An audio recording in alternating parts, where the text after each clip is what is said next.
Hello and welcome back to a brand new episode of the Pick a Side podcast. My name is Ja Morant and I'm here with River Brown, Andrew Velez, and Joe Dehls. And it's now episode 461. Now in this episode, we're going to talk about Ja Morant and his different play style with the Memphis Grizzlies this year as opposed to other years. Different's a good word. Riv, you were so close. He had 29 points last night. If he had 30, you would have been able to tweet again. But he didn't have that, and it's because he only made 1 3. He took 10, and we're wondering, why is he spotting up so much? You know, that's one of the things we're wondering about. I was happy. The Orlando Magic struggles with Franz Wagner and Paolo because they are not playing some good basketball. And we had an interview with an NFL player, an All-Pro, a Pro Bowler, Darius, Super Bowl champion. Yes, let's also put that in there. That we are going to get into in a bit. Before the start of the show, we will insert the interview, and then we'll get into the show. But we're just chopping it up right now, fellas. How are we doing? Doing great, actually. Luka Doncic, LeBron James, Austin Reeves, Rui Hachimura, JJ Redick, Jared Vanderbilt. Gotta give him the Gabe love. Vincent, Jackson Hayes. It really has. I just love this team. Trey Jameson. Yo, he was actively rooting against Ja Morant last night. It was nasty. Really? Yeah. Like actively rooting against him getting 30. I wanted them to win. Don't get me wrong. I wanted them to win. Yeah, they won the game. But I would be lying to you if I wasn't screaming my ass off when Ja threw that pass to Brandon Clark to seal the deal. Yeah. I was happy as hell. Type shit. Yeah. No, it was a great pass. No, If your little hiatus would have only lasted for 3 days, it wouldn't have the same type of steam. I feel you. I want to see this really like. I want to Honestly- see it push April. I want to see it push maybe start of the playoffs. Honestly, bro, in the first half, no shot. No, Like, bro. At the end of the third quarter, he had 12, right? 10? No, you're being nice. I think he had like 8. He was terrible. He was 0 for 9 Yeah, or it 0 for was- 8, he- something But like that. Free throws, he was He was getting killing a lot. He's I a mean, good last free night throw was the shooter. game to do it. They scored 149 points. 151. 151. Okay, Yeah, no, final it was 151. The Suns defense. We had Darius Slay on the show. He was kind enough to give us his time. Pro Bowler, All-Pro, Super Bowl champion. And it was a pretty long interview, 55 minutes. And he didn't hold back. Honest, genuine, answered all of our questions. It I was love Slay, bro. It was an interview that wasn't. We didn't ask no boring ass.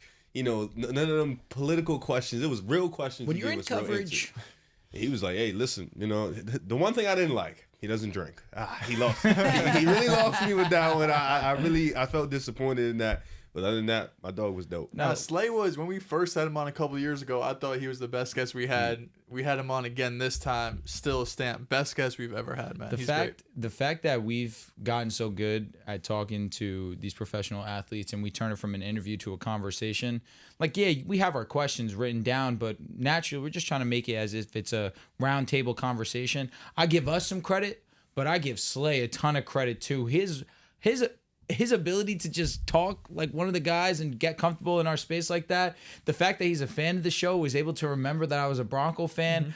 That was really cool. I told my dad about that immediately. He's just such a down to earth type of dude. How did he become a fan of the show? Like, how did we get him the He first must time? have seen Dude, we TikTok spoke or about it IG. yesterday. First off, let me not spoil the interview because you're going to watch it. They're about to watch it. However, he was watching a clip of us talking about Amon-Ra, me talking about Amon-Ra, saying that he's one of the best wide receivers in the league. And he's like, he's not even top 15.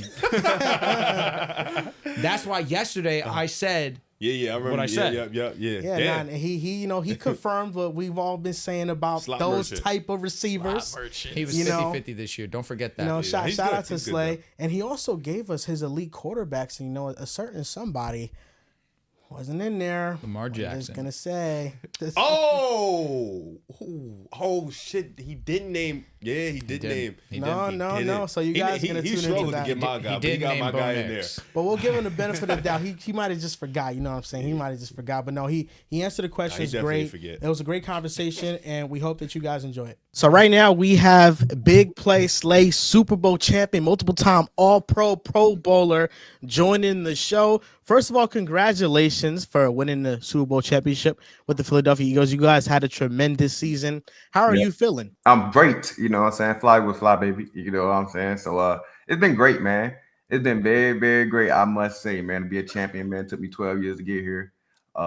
Man, I finally just calmed down. I just had, you know what I'm saying? I just had the parade in Philly. Then I had me a parade for myself next week, that following week at my hometown. So I'm really just starting to come down after 2 weeks, so I might still keep it going up though. We don't know. You got your lick back. And listen, I'm a Broncos fan, so you guys being the Chiefs, you did the world a service. I already know. You know I watch the show. I know you're a big Broncos guy, man. So I know you're happy for your boy P2. So, That's a fact. Lord knows DPOY. Come on now.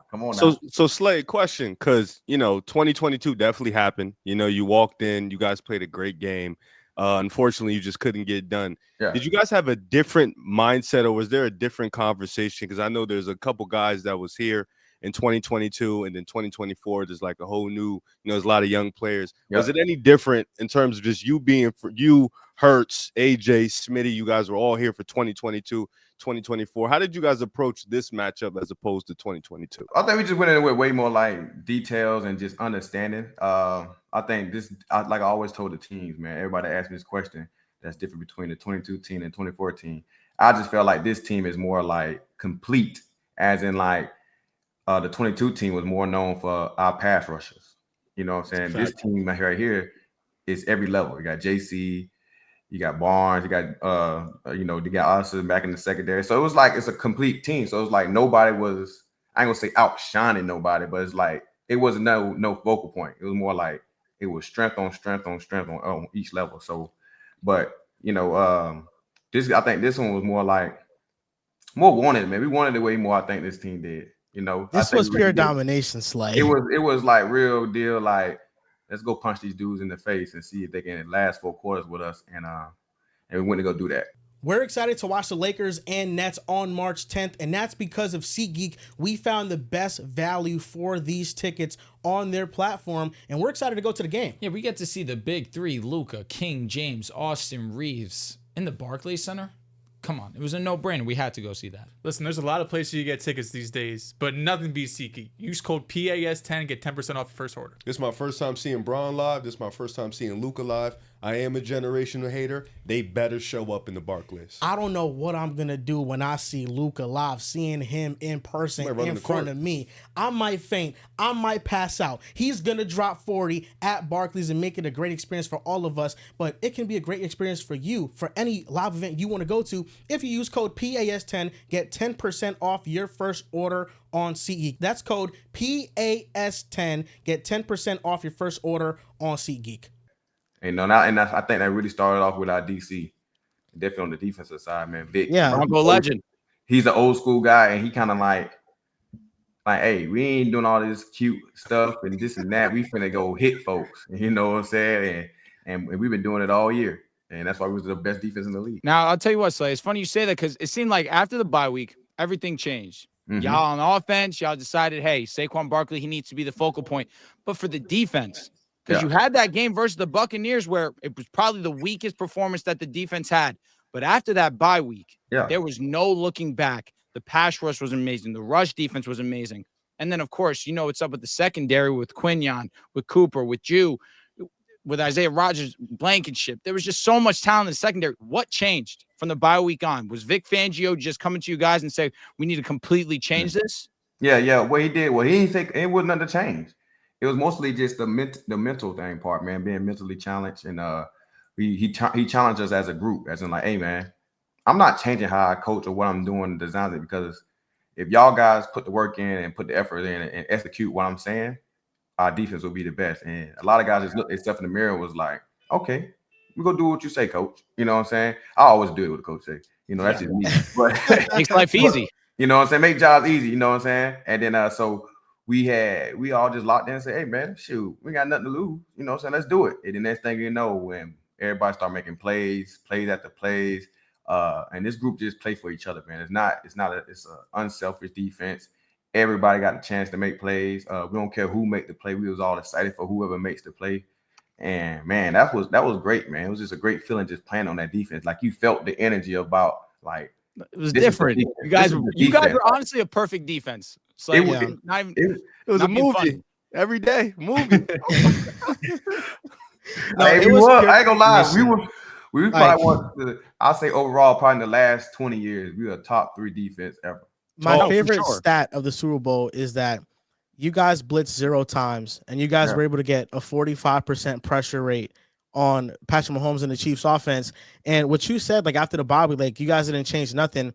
I felt like that's kind of what I watched when I was watching you guys on film, because the early performances you guys had, I felt like you guys were in the right position. There was just certain coverage busts that you guys had that was like miscommunications on. But then after week 5, I felt like you guys played on a string. Like everybody was on the exact same page. And that's why you guys just shut down teams week after week. Yeah, man. I'm telling you one thing about Vic is, I've been around a lot of DCs, and DC just get up there, explain what the coverage is, and leave everything else to your assistant coaches. You know what I'm saying? Your DB coach, your linebacker coach, He was a guy that we watched the whole practice together, and he explained all 11 guys. So now everybody in there know what everybody's doing. So it's not no conversation like the linebackers have one like, hey, we gonna do it like this, and then the DBs or whatever don't know because we all work together. He said, hey, you do this so that Slay can do this, and then now when he do it, then he see me do it. It's like, oh, so now we got like he'll be doing like it was just that great. That's why I said like. He really changed it how I look at DC stuff. Like he explained point A to point B from gap fits to coverage. Hey, when our DNs have to drop, hey, you better drop right here for the Slate in this spot right here because he expecting you to be here. And then next thing you know, as he dropping, he looking to make sure he's there for me, make me do my job easier. So it's like someone had to serve 2 jobs at one. It was magnificent, man. I got to give a lot of credit to, man. So he did his thing, man. So that's why I say that's what changed, man. We knew what everybody was kind of doing on the field. I think my favorite part about this Eagles team is what is your favorite part? I'm curious. There's so many things I like about this Eagles Switched team. Up, Slay. I'm so happy, Rams. Like Slay, don't listen to these guys, please. Don't listen. I've been here for 3 years. These guys hop on the wave week 12 this year. All of a sudden, I'm off it. I'm listening to them, Slay. My favorite part about this version is on offense coming into here, like they got the superstars, right? They got Hurst, they got AJ, they got Smitty. And coming off of 2023, this defense was disrespected, right? 2023, This defense didn't live up to what they did in 2022. And while you had some big names, you had yourself, you had Jalen Carter, it was the surprises. It was the undervalued guys that showed up. You had Milton Williams, a 3rd-round pick from 2021 who broke out in a big way. Zach Bond, who was a special teams guy, break out in a big way.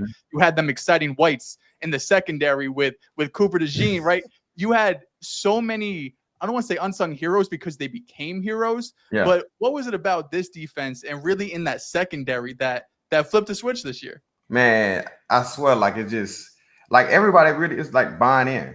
Guys are doing their job, not nobody else's. Like for instance, like everybody thought Nolan Smith would go be a bust. Yep. I don't know why. He's a more freak athlete. He's a dominant rusher. And as you saw, like he's a dog.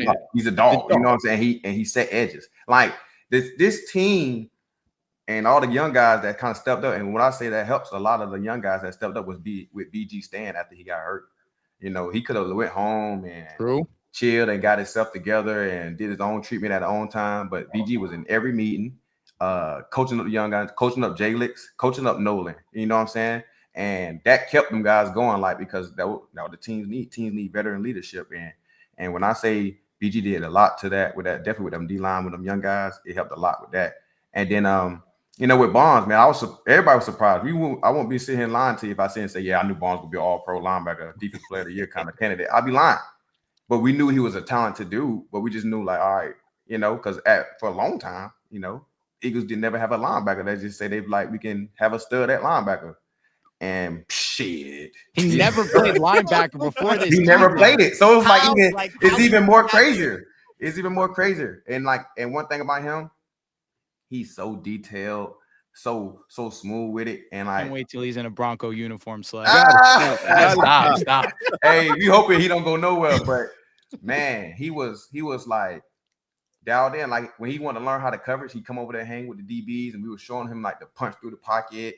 All kind of great stuff. Like he was really detailed in it. And then with him going against Saquon coming out the backfield and one-on-one reps, like you only get better, man. And then him and Dean, man, they was one of the best, better linebackers crew together. Besides them guys from Washington, them 2 guys in Washington was damn good together. Bobby and Lou were like that. I think the one thing that stood out with Zach Bond is just how physical he was. Like the first game of the season that you guys had against the Packers, he had double-digit tackles, and you could just feel the energy that he brought to the team. But like, did you see progressively throughout the season his coverage skills get better each time like he worked with you guys? Yes, you can see him like it Here's a play we played against the Jaguars, and he was jumping in the zone. He covered a 7 cut, like man, and then like he did what we taught him in practice. He punched through the string and just came to the sideline. He's like, "Boy, Slay, I appreciate you." You know what I'm saying? Because we know like we helped. I'm not saying like he practices himself, but he's just like, man, that's how it works. And it's just like we like,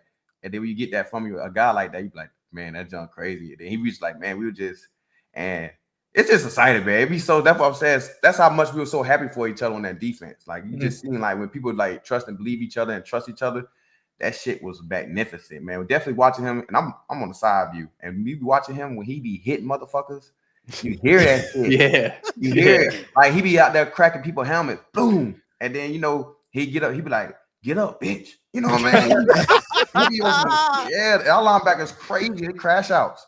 And they crash out the right way. You got them crazy crash out just be crashing out. They crashing out the right way. And man, and I just love it. And I'm loving it definitely, man. And then we played a lot of teams this year that a lot of guys let go and become free agency. For Chauncey, they traded Chauncey from the Saints. Bonds, they thought Bonds couldn't be nobody. Bonds came to the Saints, we dominated them. And Saquon, they think he was worth it, and he go dominate them. So it's like everybody was kind of like on a small revenge tour, but they kept it in-house. You know what I'm saying? They wasn't doing nothing out of the ordinary to like mess up the defense or the offense. They just like, boom, and we made sure all of them shine. Yep. And as you saw, everybody kind of went off every time they played against somebody like that. And you talked about it, and I know you're on the defense, so it's obviously a different feeling, different vibe. First of all, I see that Paul George jersey sitting on that. I see that. And we don't remember Philly Paul George, but we gonna remember Clippers Paul George. Yeah. That's a guy, man. We gonna remember him. But you guys picked up Saquon in the offseason. From the defensive side and how you guys were looking at it, how did you guys feel about just how great he was this year and how dominant he was this year? How he just completely took over games. Like, what was it like watching it from your perspective? Man, it was amazing to watch, man. Look.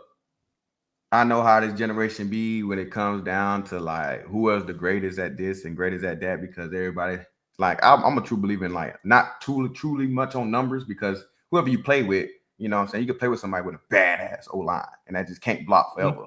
You know what I'm saying? Or you can be behind the one that Emmitt Smith had and you become a great easily. You know what I'm saying? But Saquon, man, only person I must say that's better than him that I'm not gonna never argue is Barry Sanders. Barry, yeah.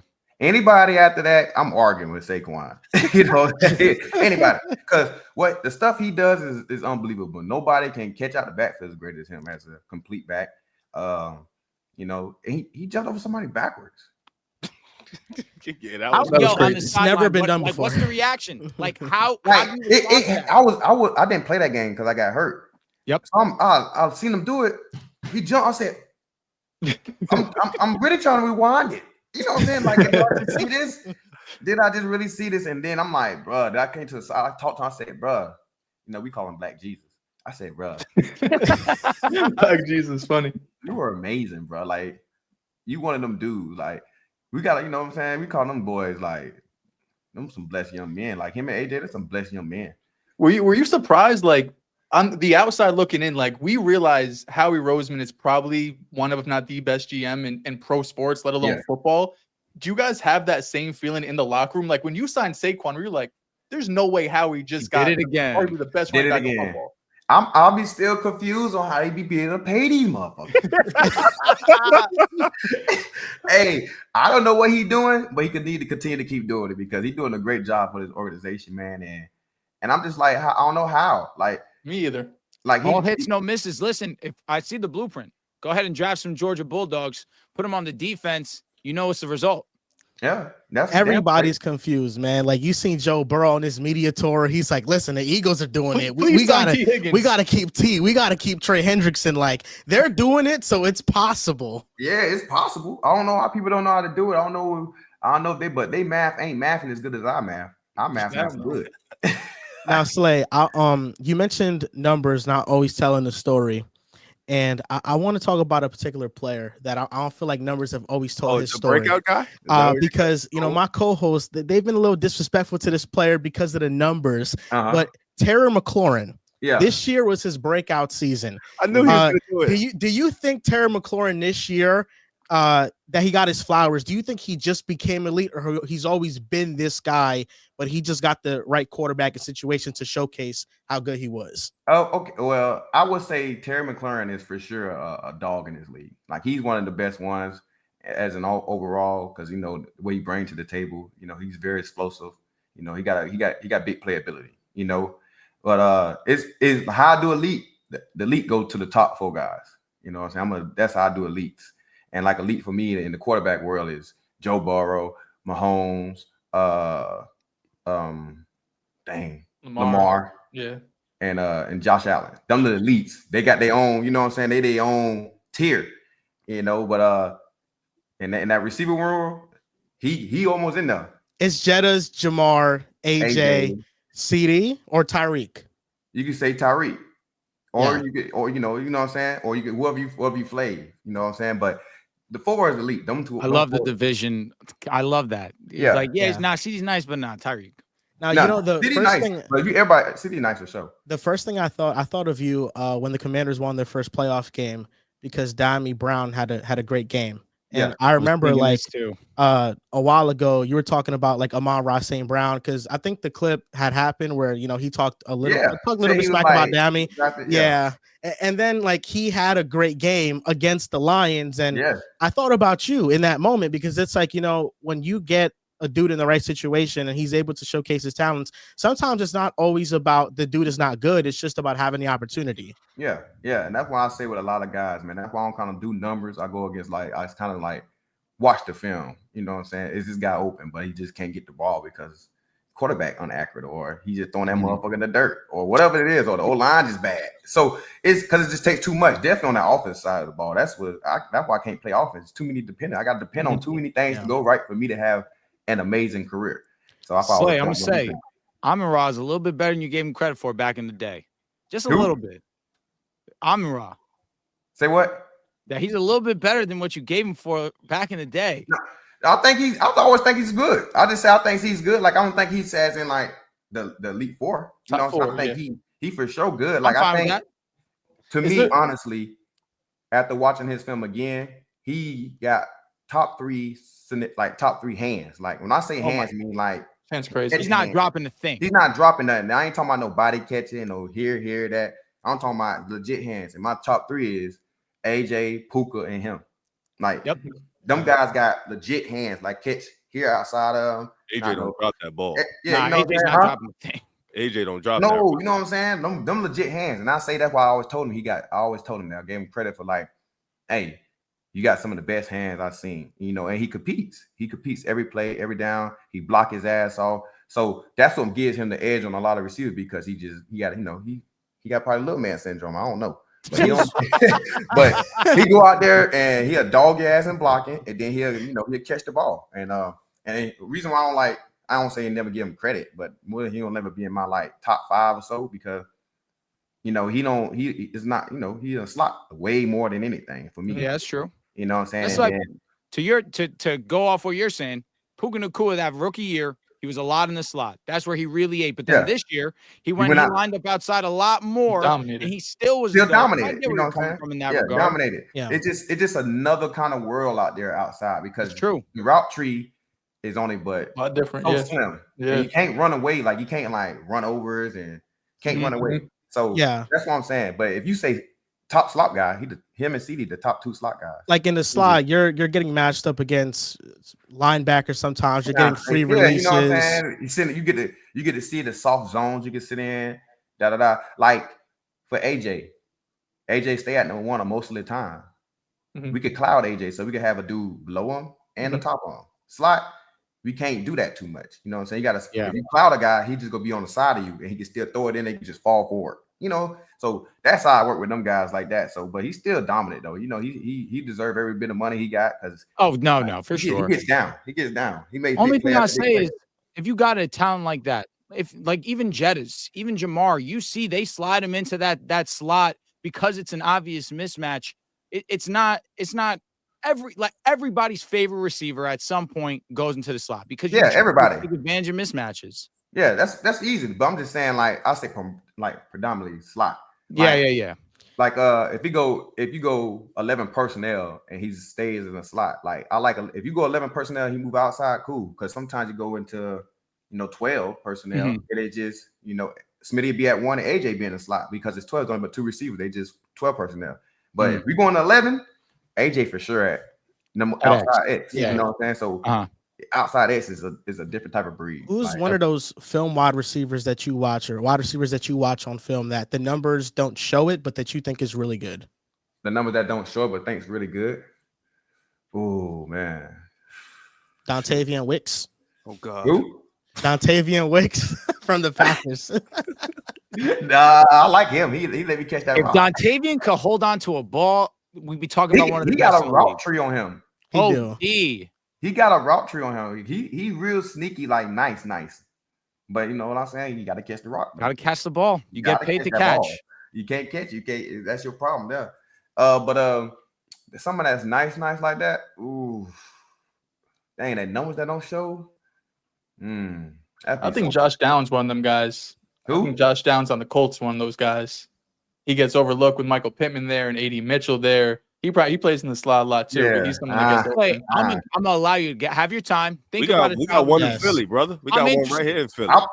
Smitty for sure. He's a dog. We got one right here in Philly, man. I love how authentic you are, Slay. Like you're actually answering these questions and like they're just so honest. I like it. It's Smitty for sure. Like everybody knows Smitty. Smitty'd be a lot of ones at a lot of teams. Like a lot. It's 30. It's 30 teams. He a number one for at least 27 of them.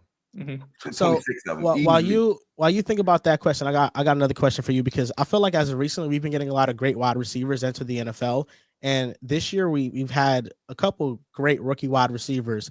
Yeah. If you had to rank them, Brian Thomas Jr., Malik Neighbors, and Marvin Harrison Jr., how would you rank those 3 wide receivers? I'm not gonna lie to you. That Malik Neighbors kid gonna be good. He's crazy. He's gonna be he run like he's the same as like them guys from LSU. They got the same body archetype and all. And they all 3 of these guys from LSU, as in like Odell, and Jarvis and him.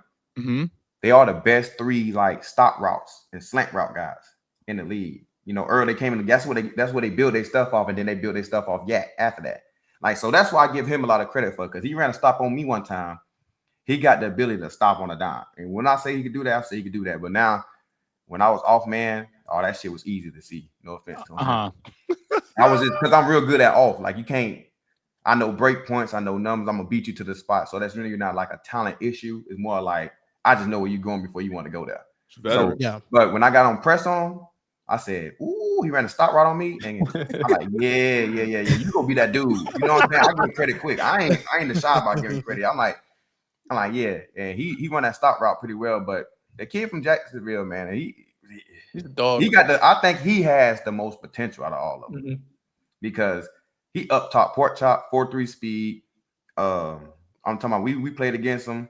I was watching his routes. He's smooth. That was a tough game too. That Jacksonville. Yeah, he come out them routes pretty nice. And then like once they started giving him the rock, like he really started like going crazy. At the time they weren't giving him the rock too much. I'm like, damn, why not giving him the ball? And next thing you know, not to say when what's the name went down, but when he went down, like Mac Jones was feeding him. Giving it to him. Yeah, you know what I'm saying? And he went for 1,200 yards. You know what I'm saying? So I'm like, woo wee. That's what you got to do, though. Get the ball to your guy. That's what. Yeah. That's all you I got. think he got the most potential out of all of them. But I think all 3 of them gonna be good though. I just think, but the best like catcher out of all of them is Mar for sure because he don't get as much separation as them guys, but his body control and catching ability is magnificent. Like he more like not say AJ, but AJ gets some separation when AJ wanted. But if you want AJ back, it's a catch every time. Guaranteed. A lot of guys can't catch with dudes on their back. Yeah, but Marv can. You talked about the Jaguars game, and that was probably for me this year the best game of Smitty's season, in which he just had big play after big play in the fourth quarter. That play was stupid. Back of the end zone. He does this. He's great. What you, Coop, and QM, Guantanamo Bay. How was practice like for you guys going up against AJ Brown, going up against Smitty? Like, do you guys have your own personal wars, your one-on-ones, and how does that look like? Because I know when you have top-end talent on both sides of the field, I know the games, even with Zach Bond and then Saquon in the backfield, I know scrimmages be crazy. Man, it used to be wild back because in camp, that's when we get all our reps in. We don't really practice against each other during the season too much, because we try to take care of each other. We need to see looks or different stuff. But camp, oh man, we was getting in. I was going against Smitty mostly during camp because I wanted Quinion to get himself together, get right. So he was going against AJ. Him and AJ was going at it all camp. And and Quinion, like, he went on quiet behind like slick, quiet beast. Like, he get mad too quick. You know what I'm saying? You can catch a 5-yard catch on him. He ready to like, line it back up, bro. Line it back up, bro. Right now. Let's go. Let's go. Like he like that. I'm like, bro. I mean, I know you want nobody to catch the ball, but we, that's gonna happen. You gonna be going against AJ forever. You can't just keep rewinding practices all day. We got shit to do. But Coop was kind of hurt during training camp, so he had a little hamstring, so he was coming back off that. And by the time he got like going, he was doing great, man. And they finally insert him into that start nickel role. That's when I really saw him coming alive. I saw him come alive a little bit on the scout team, but they try not to hurt the guy, so they try to let him make plays, But when he got healthy and got on that first team, D, man, he changed the defense. Man. And then once we all started going, man, it was just special with them young guys, man. They was ready to work, and that's why I say it was no one pass defense too. People don't say that, and I'm the old head, year 12, and I'm like, hey, I want a number one pass defense. We going crazy. And I can say this in Philly, man. Philly, out of my 5 years here, I've been the number one pass defense 2 out of the 5. And bad. Hey, I know I'm doing something goddamn right. That's a fact. I got a quick trivia question for you, Slay. Quick trivia. We were talking about how great this defense got. Second half of the year, week 9 on, the Eagles defense allowed more than 23 points just 2 times. Yeah. Do you know who you're allowed 23 or more to? Washington. And that's it. Washington. I'm about to say Washington both times. Washington's the only team that put up basically more than 3 touchdowns against y'all all of the second half of last season. That's how dominant you were. To me, Jaden Daniels, what he showed against y'all, like, I love when a quarterback, especially early on in their career, shows out against top competition, right? Like, I felt like in that playoff game, you guys won handedly, but that was a game where they had so many turnovers that wasn't Jaden's fault, where he was moving the ball down the field, but you guys were causing turnovers. What was so difficult? Like, obviously, he could run, he could throw, he's super accurate, but him as a rookie, you don't really see rookie quarterbacks come in, go to the NFC Championship, let alone dominate in the playoffs against the Detroit Lions and the Bucks on the road and handle himself and, play up to his standard against a defense as good as y'all's. He was great, man. What it is that's why I say he's very poised. He's not a normal rookie. You know what I'm saying? Obviously he's not, because he's 25 years old too. I didn't know that. I didn't know that. Jalen are a year apart, right? Something like that. I'm like, damn, I didn't know he was the damn old. God damn. He played against Justin Herbert in college. Huh? He played against Justin Herbert in college, Jaden Daniels. God damn. Yeah, so did Bo Nix. Yeah. It's still fuck the Commanders on this side, man. We got to stay strong for that. Still So, but man, he got a bright future. And when I say it was just like his ability to extend plays, you know what I'm saying, and keep his eyes down the field, and that he's tall enough to look over the O-line. You know what I'm saying? A lot of guys that's kind of scrambling quarterbacks, they're not that tall to see over the O-line. So he can scramble and still keep his head looking downfield and still seeing the coverages.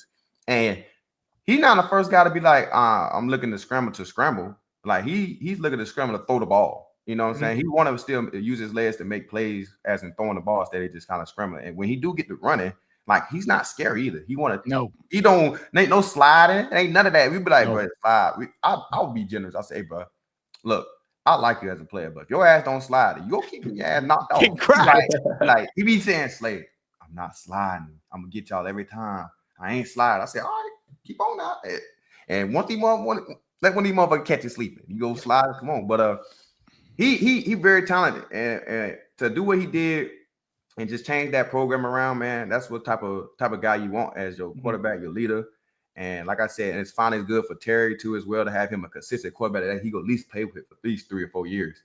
You know what I'm saying? So it's gonna be good for him, man. They're gonna be a great threat because, like I said, he got the ability to do a lot of things. And with him playing that no huddle offense, just line up and go is different. Is that what's so tough about guarding them? It's tough. It's very tough. Definitely when it's new. You know what I'm saying? Because when he was in when he was in not Washington, but when he was in AZ, Arizona, yeah. Oh, facts. When we first played them, it was like damn shit fast and hurry. But as you get time and playing again, you kind of get used to it. But when it's your first time seeing it, and then it's getting ran by a different type of quarterback that's taller. You know, Kyler was short, so he couldn't see too much. I'm with you. You know what I'm saying? But he can see everything. He's throwing to the middle of the field. That's you know what I'm saying? He sees everything. And you know with Kyler Murray, we're like, all right, bro. If he stay in the pocket, he throwing outside the numbers. He move, that's when he go try to find the middle of the field. Him, any given time, anywhere, he go stand in the pocket, throw the middle, outside, throws a great deep ball. Great, he see it all. He got the ability to throw across his body because he got a strong enough arm. And for him to be that damn skinny, I didn't know his arm was that goddamn strong, but that shit strong as fuck. Big play. We talk about teams that were able to actually perform against your defense better than a lot of other guys. The one team that I saw really test you guys was that Los Angeles Rams team. It looked like y'all had it in the bag. Jalen gets hurt. Obviously, he's playing through an injury, but it starts to snow. You obviously have the conditions come into effect the game too. You know that it just makes it way harder on the defense. Mm-hmm. Suddenly, they just go out there and they just start moving that ball in the fourth quarter. Right. What was it? What was about that game, that moment that kind of tested you guys like we haven't seen all season? So what's the crazy part, right? So that game, right? Most likely in that kind of conditions, quarterbacks can't see through the middle because it's coming down. So they kind of, and everything else is not more rhythm. And because you can't really see too clean. It was real hard to see. So that was a bad game. Yeah. So it was like, hey, most likely all the throws gonna be outside the numbers. So you could just, so it could just be more of a time. It's gonna be a rhythm. So it was like a 3-step, 1, 2, 3, something that been practicing since camp. 3-step, boom. I know where to throw that because that's where you're supposed to be at. Not with Stafford. I told him that on the sideline. I say, bro, y'all got Stafford messed up. Like Stafford don't give a fuck about no snow, about none of that. Stafford, he goes sling that mud like it's the last. And that's the only thing I used to hate about whooping teams' ass, because now that motherfucker throwing the ball every time. They get personal. Like now it's drop back century all the time. And then in the snow, come on, man. The DB is the worst part about that. It's that snow. I got to pedal and then try to brake. Man, look. Because if I slip and fall, they're gonna be like, "Oh, Slay got routed up," but they're not gonna blame the snow for me getting routed up. Like, they're not gonna blame the snow. They're gonna be like, "Boy, you just got done up." So go ahead, Slay. My bad. Yeah. So the jump was tough, and I just say that team was real great at what they do, man. And the fact that with Stafford, and we knew that it was gonna be different because the fact that when we played them early in the year, they missed a couple of linemen, and we knew we was getting to them a lot. And this time they was getting healthy at the right time, and they was making plays at the right time. They just beat Minnesota. That was a great defense with a lot of disguises. So we know, like, hey, we can't disguise too much with Stafford because obviously he see a lot of them. Because Minnesota do the blessed job at blitzing and covering up stuff, but Stafford's picking that apart. So we was like, this go be the team to beat because they really just getting themselves going at the right time and they're getting healthy at the right time. So that was our real biggest challenge for sure. Have you seen those reports that Stafford might not return to the Rams? I saw it, but since me being in Detroit, I knew Stafford was going. He wanted to be in LA real bad. That's because that's his way he wanted to live at. But to see him in another jersey will be crazy. But that it must be got to mean McVay got to be gone too or something. Because McVay ain't no way McVay trying to start over with a whole new. Said Rodgers might go over there. They're like at a hold up with like the type of contract they want to give him because Stafford wants, I think, $50 million per year. Easy. And so they're like, his agent is just going out and contacting other teams to see if they pay him that amount and stuff. Yeah, but I don't think they should let go of Stafford because, I mean, you just said it. I thought they were your toughest matchup in the playoffs. Yeah. Like, they're not that far away from competing at a high level. And great at drafting. Jared Verse, I mean, he was an all-pro level player. That's a bad man. That's a bad man, though. Yo, Slay, my brother. Fuck all that. You saw what Dak said? Did you see the reports about Dak saying they not far off from us, man? That's my dog. We went to Hell State together. That's my boy. Got right. What you think about that? What you think about what he talking about? That's my dog, but Dak know better than that. Dak know better than that. You know what I'm saying? Definitely, it could be a different result for next year because we don't know what next year is promised to how the team's gonna look. Everybody's team gonna look different. But for this 2014, this team right here, this Eagles team right here, man, shit, we'd have been whipping on Dak ass. I ain't gonna lie to you. We'd have been on Dak ass like quick. Oh, That's my dog though, but we would have been on his ass. Like, So you this year we saw the Bengals, we saw the Ravens, saw the Commanders twice. Had a solid. Saw the Rams. When y'all went to the playoffs, who was a team that y'all like? Playoff game, you got the first round. You saw the path of who you could potentially play. Who was the team that you guys, for your defense, you circled and you were like, we really want to play them. Like, this is a team we want to show out. We didn't want to lock them down. Like, I feel like you would say the Commanders because it's a division game, third time to try. But who was the team you really wanted to see? Like, now we want this matchup for real, for real. Honestly, who we wanted to play the most, the team, like the team kind of wanted to play the Detroit Lions. The team did, because it was just like, as in like, we was a different type of team. You know what I'm saying? There was more of their defense was physical, but their offense was a cute offense. You know what I'm saying? We called it cute because they did a lot of trick plays, a lot of this and a lot of that. And then, Slay, you're funny for that. So we was like, man, we're gonna knock that cute shit out. You know what I'm saying? Because we go. And we was a hard grinding defense. Like, defense was just hard nosed, offense running. So we was like, you know what I'm saying? They were more like they was great. Their team was great this year. You know what I'm saying? They was like one of them. I don't know what kind of, like, they was like a little one of them gorillas that be in the zoo that just look at you and be just sit there and eat. Nah, we would go bring their ass into the jungle and see if they can climb the same trees we climbing. Hunt the same way we hunt, because we was like, nah, we don't want to do that cute shit. Like, because we just knew. But we wanted to play the Detroit Lions though. I love Detroit though. That's my second home, one of my other homes. So nothing against them. It's just that's who we wanted to play, because they were, like I said, they were doing too much cute shit that we just like, man, somebody just need to punch them. And we was gonna punch them. Yeah. And that was a team like all year long that they were comparing you guys to. Like, it's the Lions and the Eagles at the top. Mm-hmm. I really wish we got that matchup, but they didn't hold up their end of the bargain. Yeah. They got a lot of injuries for sure. I was gonna say, let them get healthy. I think we see that rematch. It's never happening. No, because this team ain't gonna be assembled again. This team is great. Oh, it's true. That's true. So it's never gonna happen. So they be saying, "Oh, we could see it," but I just felt as in we would have just lined up against them. The matchups, okay, they had a great running game. They did. They got one of the best O-lines. We had one of the best O-lines. True. And I just think our defense will be too good not to get consistent stops out of somewhere for our offense to go put up points. And I think their defense was it was good.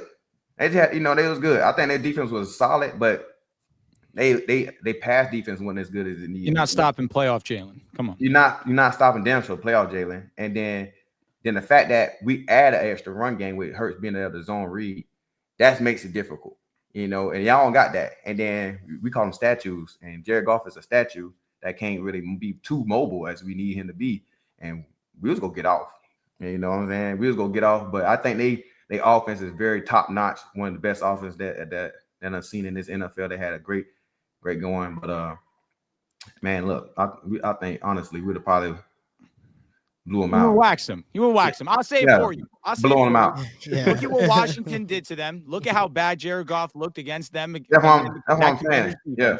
What y'all would have done would have been worse. That's what I'm saying. Like, they could have had some healthier guys for sure, but even when I watched them early in, because I watched nothing but the Detroit Lions game. And if I play my game first and the Detroit play at another time, I'm watching Detroit. If anybody on, if I'm not playing, I'm watching Detroit. So I watched them enough to be able to know, yeah, them boys good, but they weren't gonna be able to beat us because, we had too much. We had a lot. There's no dogs, man. We got men over here. You know what I'm saying? They got a lot of dogs over. They got some dudes that could go, but man, we got some ones that animals. Like, I'm telling you, like, that's a team that's losing both their coordinators. They not looking. They out here looking for a day meal and your meal. You know what I'm saying? Yep. Go just mind their business, go get their own meal. If they can't find one fast enough for when they hungry, we was coming to get yours. That's how it was. Like, oh man, we hungry. We can't find none yet. So it look like you over there eating. Let me eat your fillet. So, I seen your appearance on Amon Ross St. Brown's podcast. And I seen that you eat your steak medium well. Yeah. He over there eating this shit all bloody and shit. That shit disgusting. Slay, I say this with the utmost respect. Medium well is crazy. is crazy. Medium well is the most you could go. Riv's over here saying well done. That's hey, what Riv. Dehls. I'm sorry, Riv. Listen, Slay's on your side. Dehls, you ain't even hear I said it now. I need a little bit of pink, not a crazy now. A little bit. If I cut my shit and gray. If I cut my shit and then this thing look like it's period on, I'm done. Why you gotta describe it like that? My goodness. That's what it is. It's not like if you cut it, you gotta treat it like any type of other meat that has a little juice. Like chicken's a little juicy. A steak you cut has got its juices. And chicken. Not red juice. A little bit. A little. Nothing wrong with it. I can't do it, bro. I can't do it, man. So you're just chewing your steak and you're just there for like 5 minutes. Oh no, that should be magnificent. My shit be cooked to a T. You know what I'm saying? Perfect center pink. Look great. So Slay, you've had a great career. 12 years in this. You have your championship. You went to the Super Bowl twice. If you could, put your career into perspective, just from start to middle to finish, going to Detroit, and then being with Philly, just how do you think your career went? Like, are you obviously you won the Super Bowl, so it's easy to say you satisfied, but do you think you could have done a little bit more, or you could have accomplished a little bit more? Do you feel like you've done everything you needed to do to establish yourself? I think I've done a lot in this league, man. I think I done, solidify myself to be a damn great dominant corner. You're a dog. I've been watching a lot of films and on guys that play my position. I don't think a lot of guys that's why I'll never watch stats. A lot of guys had good seasons, like good era season, and they season be like 3 to 4 years. You know what I'm saying? They'll go crazy for 3 to 4 years and get 3 All-Pros or maybe 2 All-Pros out of it, 3, whatever it is. But me, I think I have been either got here or I got better every year. You know what I'm saying? I stayed at the consistent level to be considered, as a top at least 5 or 6 corner in the league every year, from me being from all the way from year 3 to year 12. You know what I'm saying? I say year 12, that's when I slipped out of it. That's cool because I'm ready to be done. I'm ready to slip out of that. I'm ready to pass the torch. But from 3 to 10, I think I was at least top 5 every year. You know what I'm saying? And consistently. Then I went to year 11, consistent. 12. You see, I'm still on the one pass defense, very consistent. Like, my game has not, a lot of corners that's in my league kind of like, you can see the downgrade, like as in like, oh, he can't play no more. Like up top, pork chop his ass all goddamn day. For me, it ain't happening like that. You know what I'm saying? I'm blessed to still be able to run fast, cover good. And yeah, man. I'm still like I could easily play 5 more years until we got some guys that say they play to steal some years. I don't got to steal no year yet. So are you playing? Yeah. I'm playing one more for sure. I'm gonna do 13, and most likely that'll probably be done. So is 13 gonna be in Philly? Like, what's the goal? You know what I'm saying? You know what I'm saying? Hopefully that's the goal, man. I gotta defend the title. Y'all gotta defend the title. You know what I'm saying? I'm praying for that. Hopefully 13 years, my 13 one be in Philly, man. But we'll see. I hope so. Yeah. It'd be special, Slay. Every year. Philly, I will say, my team up there could be using the CB2 this offseason. You know what I mean? Like, it's a young up and coming team. Aaron Glenn, hey, don't listen to that. Former DP. You and Sauce Gardner. You and Sauce. No. Who's trying to go to New York? Listen, Slay. Do that. You know what Aaron Glenn runs. Aaron Glenn is gonna have you bump to bump man coverage. You don't gotta do that. Yeah, that's a lot. Yo, Slay, it sounds lit though. Running alongside the DPOY. That sounds lit to me. And I know you show love to the boy PS2. That boy nice. Talking about it for years. That boy nice now. I ain't gonna sit and complain. That boy nice. Listen, last thing I'm gonna say to you, Slay. You say you're not a huge numbers guy. Yeah. You talk about year 12. I say this guy in year 12 allowing only 47% of passes to be completed on him. The fact that he allowed a passer rating of 63.6 in year 12. Yeah. Slay. Tell him bring the money home. Oh, talk about that. You know how he can do it. How he can do it. Now.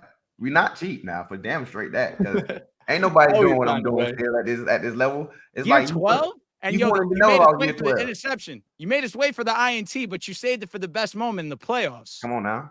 I'll make plays now. I should have ended one. I should have had one on Washington, but I dropped it. Yeah, that was tough. That one hurt. Yeah. It's nobody. I remember talking to a lot of receiver coaches that be knowing me for a long time. They said, Slay, man, it's just crazy that you're in year 12 and just like you don't look like it. Like I know, man. And that's the scary part because when I keep hearing that constantly, all the time, it just made me like, all right, I'm gonna keep playing. What's your routine like What's your routine like to keep playing at the level that you're playing at? Like, what's your workout routine like? Your daily honestly, routine? I think what I got to do with me is that the fact that I take care of the body for sure, massages every week, stretching and all that kind of great stuff. But I think with me not like being a drinker, I think that did a lot for Lost my me. Stupid. Lost. I think it did a lot for my body. Like, I think like, cause it's like, like I never did, of course I never do no goddamn hard drug or no coke or no crack or none of that kind of crazy stuff. Like, You don't do that. I just think like my body never take a beating of something else besides football. Everything my body took is besides football beating. And a lot of guys in this league, you know what I'm saying? Them boys be on a lot of stuff. those old linemen, yeah. You know what I'm saying? The guys be on some stuff. And I'm just thinking like, I ain't do none of that kind of crazy mess. I ain't never drink no alcohol, no wine. 34 years, no alcohol. Nothing. Crazy. Don't even know what drunk sex feel like. I don't even like. When I was young, I didn't even like having sex with drunk people. If you was drunk, I cannot do it. So wait, if you retired, what you picking up? You picking up the bottle? You picking up the wine? Or you gonna just live your life free? I was just to this point in my life now. It's like I'm 34. What is it gonna do for me?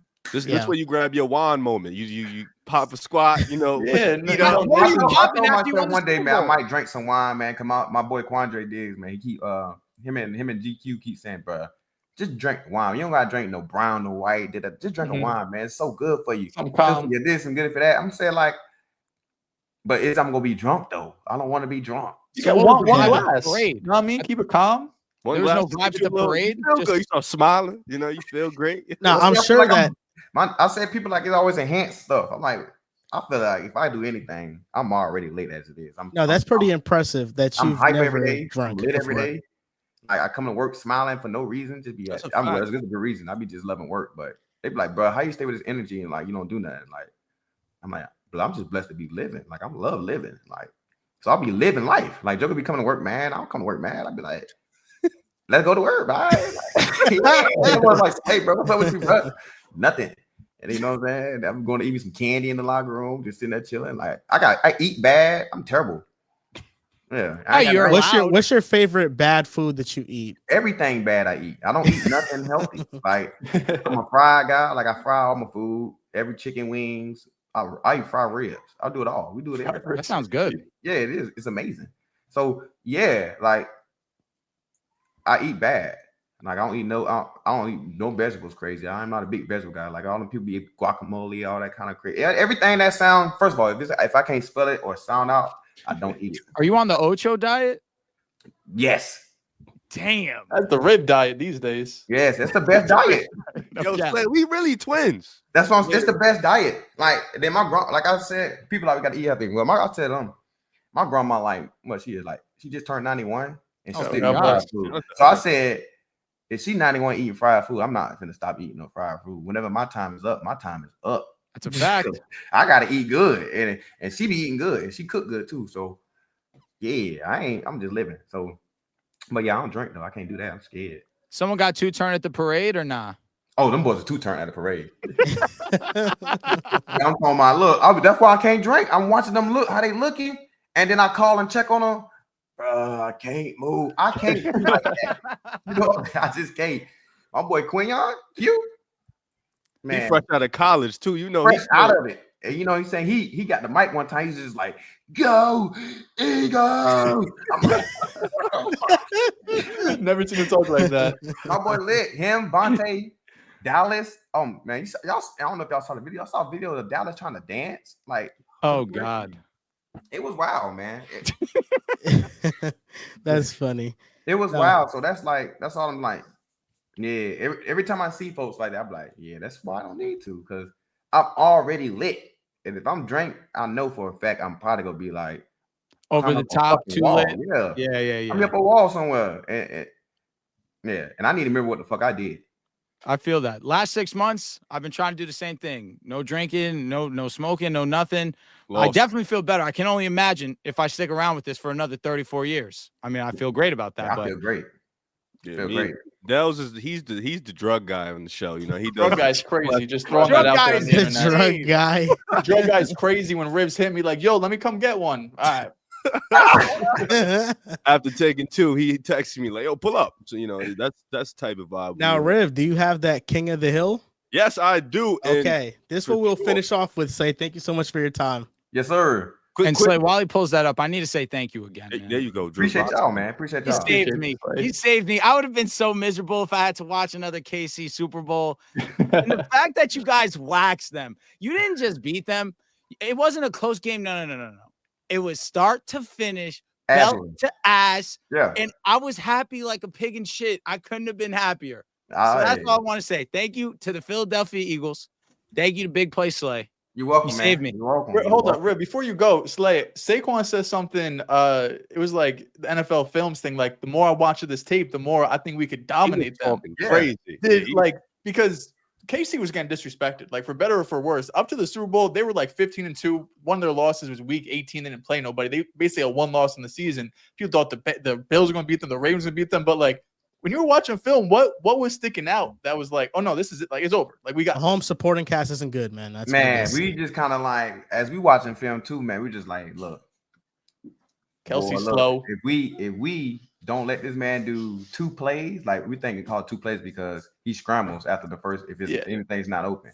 So we say, we stop him from doing that second play, this shit could be over with fast. And that's what Got we over did. fast. Got over fast. And then we knew, like, we knew they had a great defense. They got team that could like turn the ball over. They could get after the quarterback a little bit with Chris Jones and them. So we was like, hey, we go get y'all the ball back as many times as y'all need to. Get them boys tired.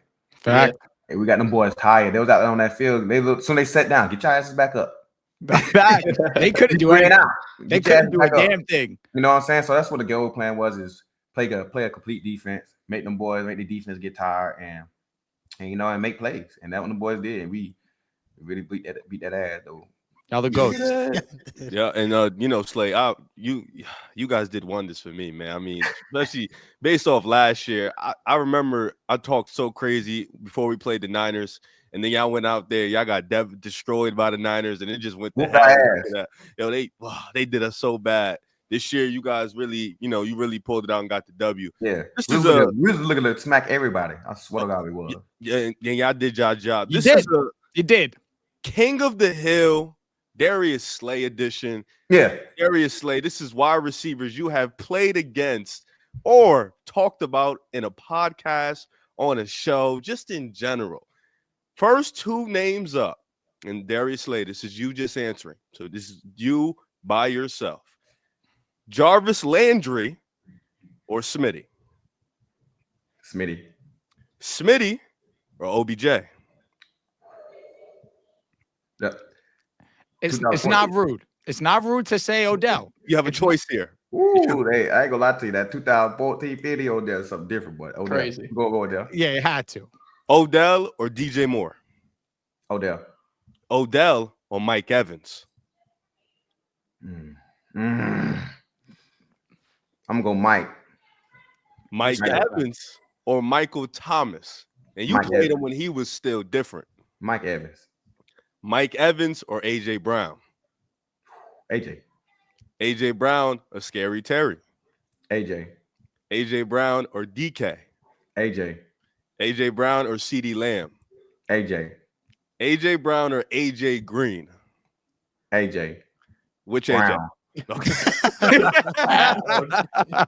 AJ Brown or Devontae Adams? That's a tough one right there.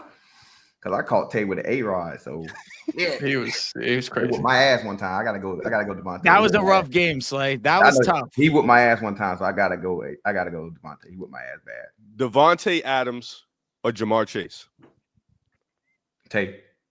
And then Devontae Adams or Stephon Diggs? Tay.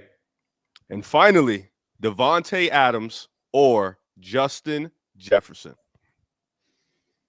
Tay.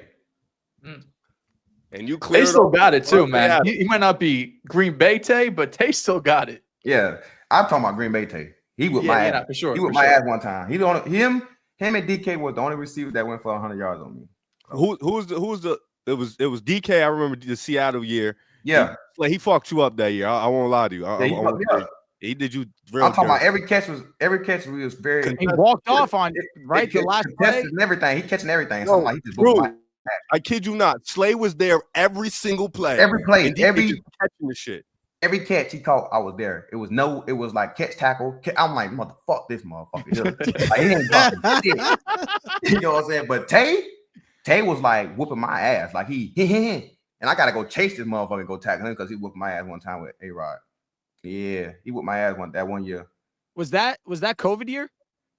Nah, COVID year he ain't whipped my ass. COVID year, I was in Detroit one time. Oh. And that's when the first time he ever scored on me.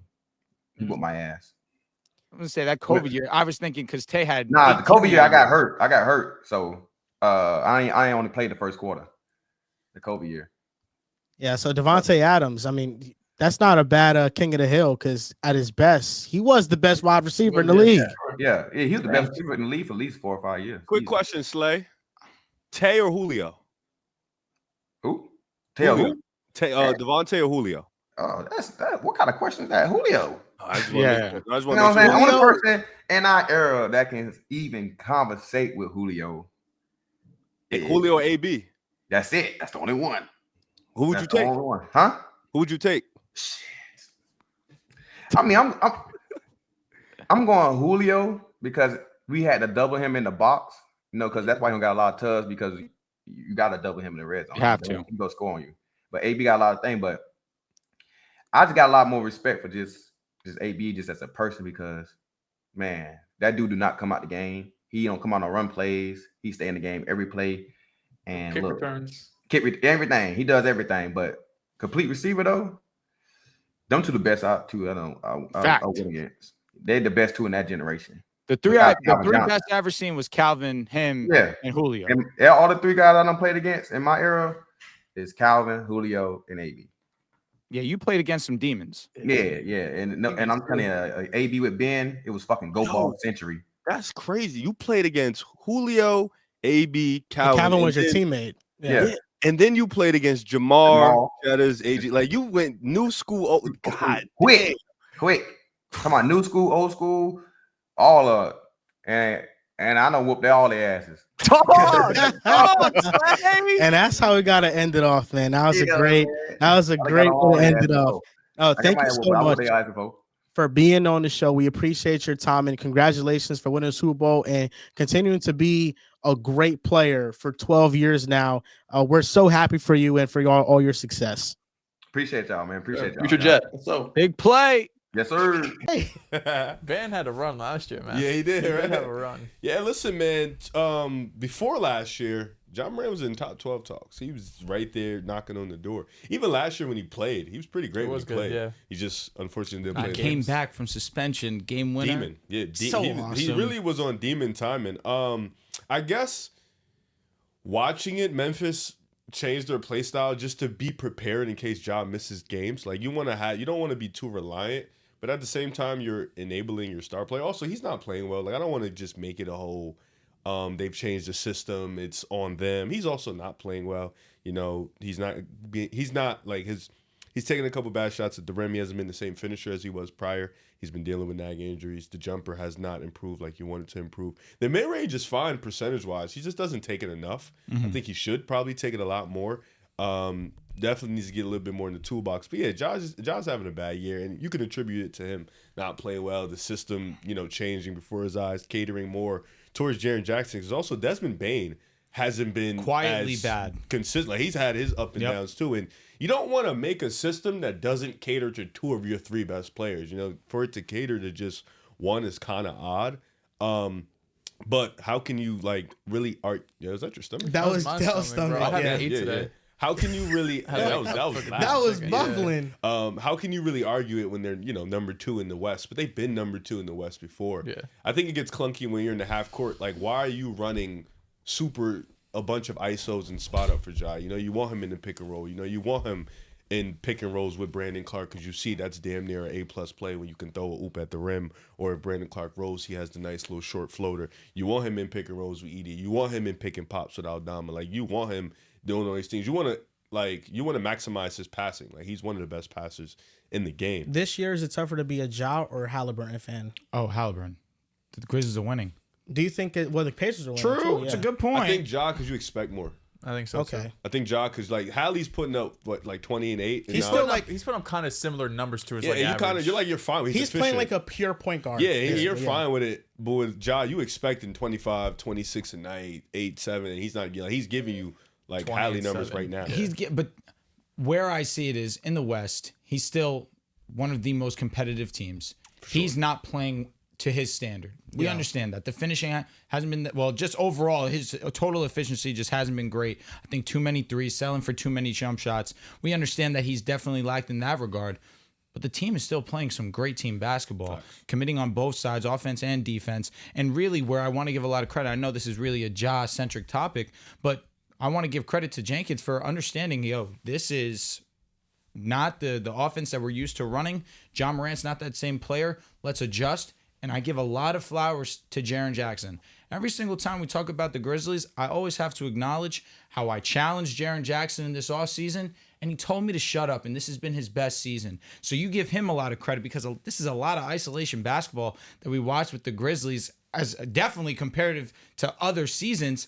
And they're still being able to be productive and play winning basketball. End of the day, I think Ja inevitably will turn it around. This is definitely a down season for him. He just needs to adjust. Like Riv, what you're saying is spot on.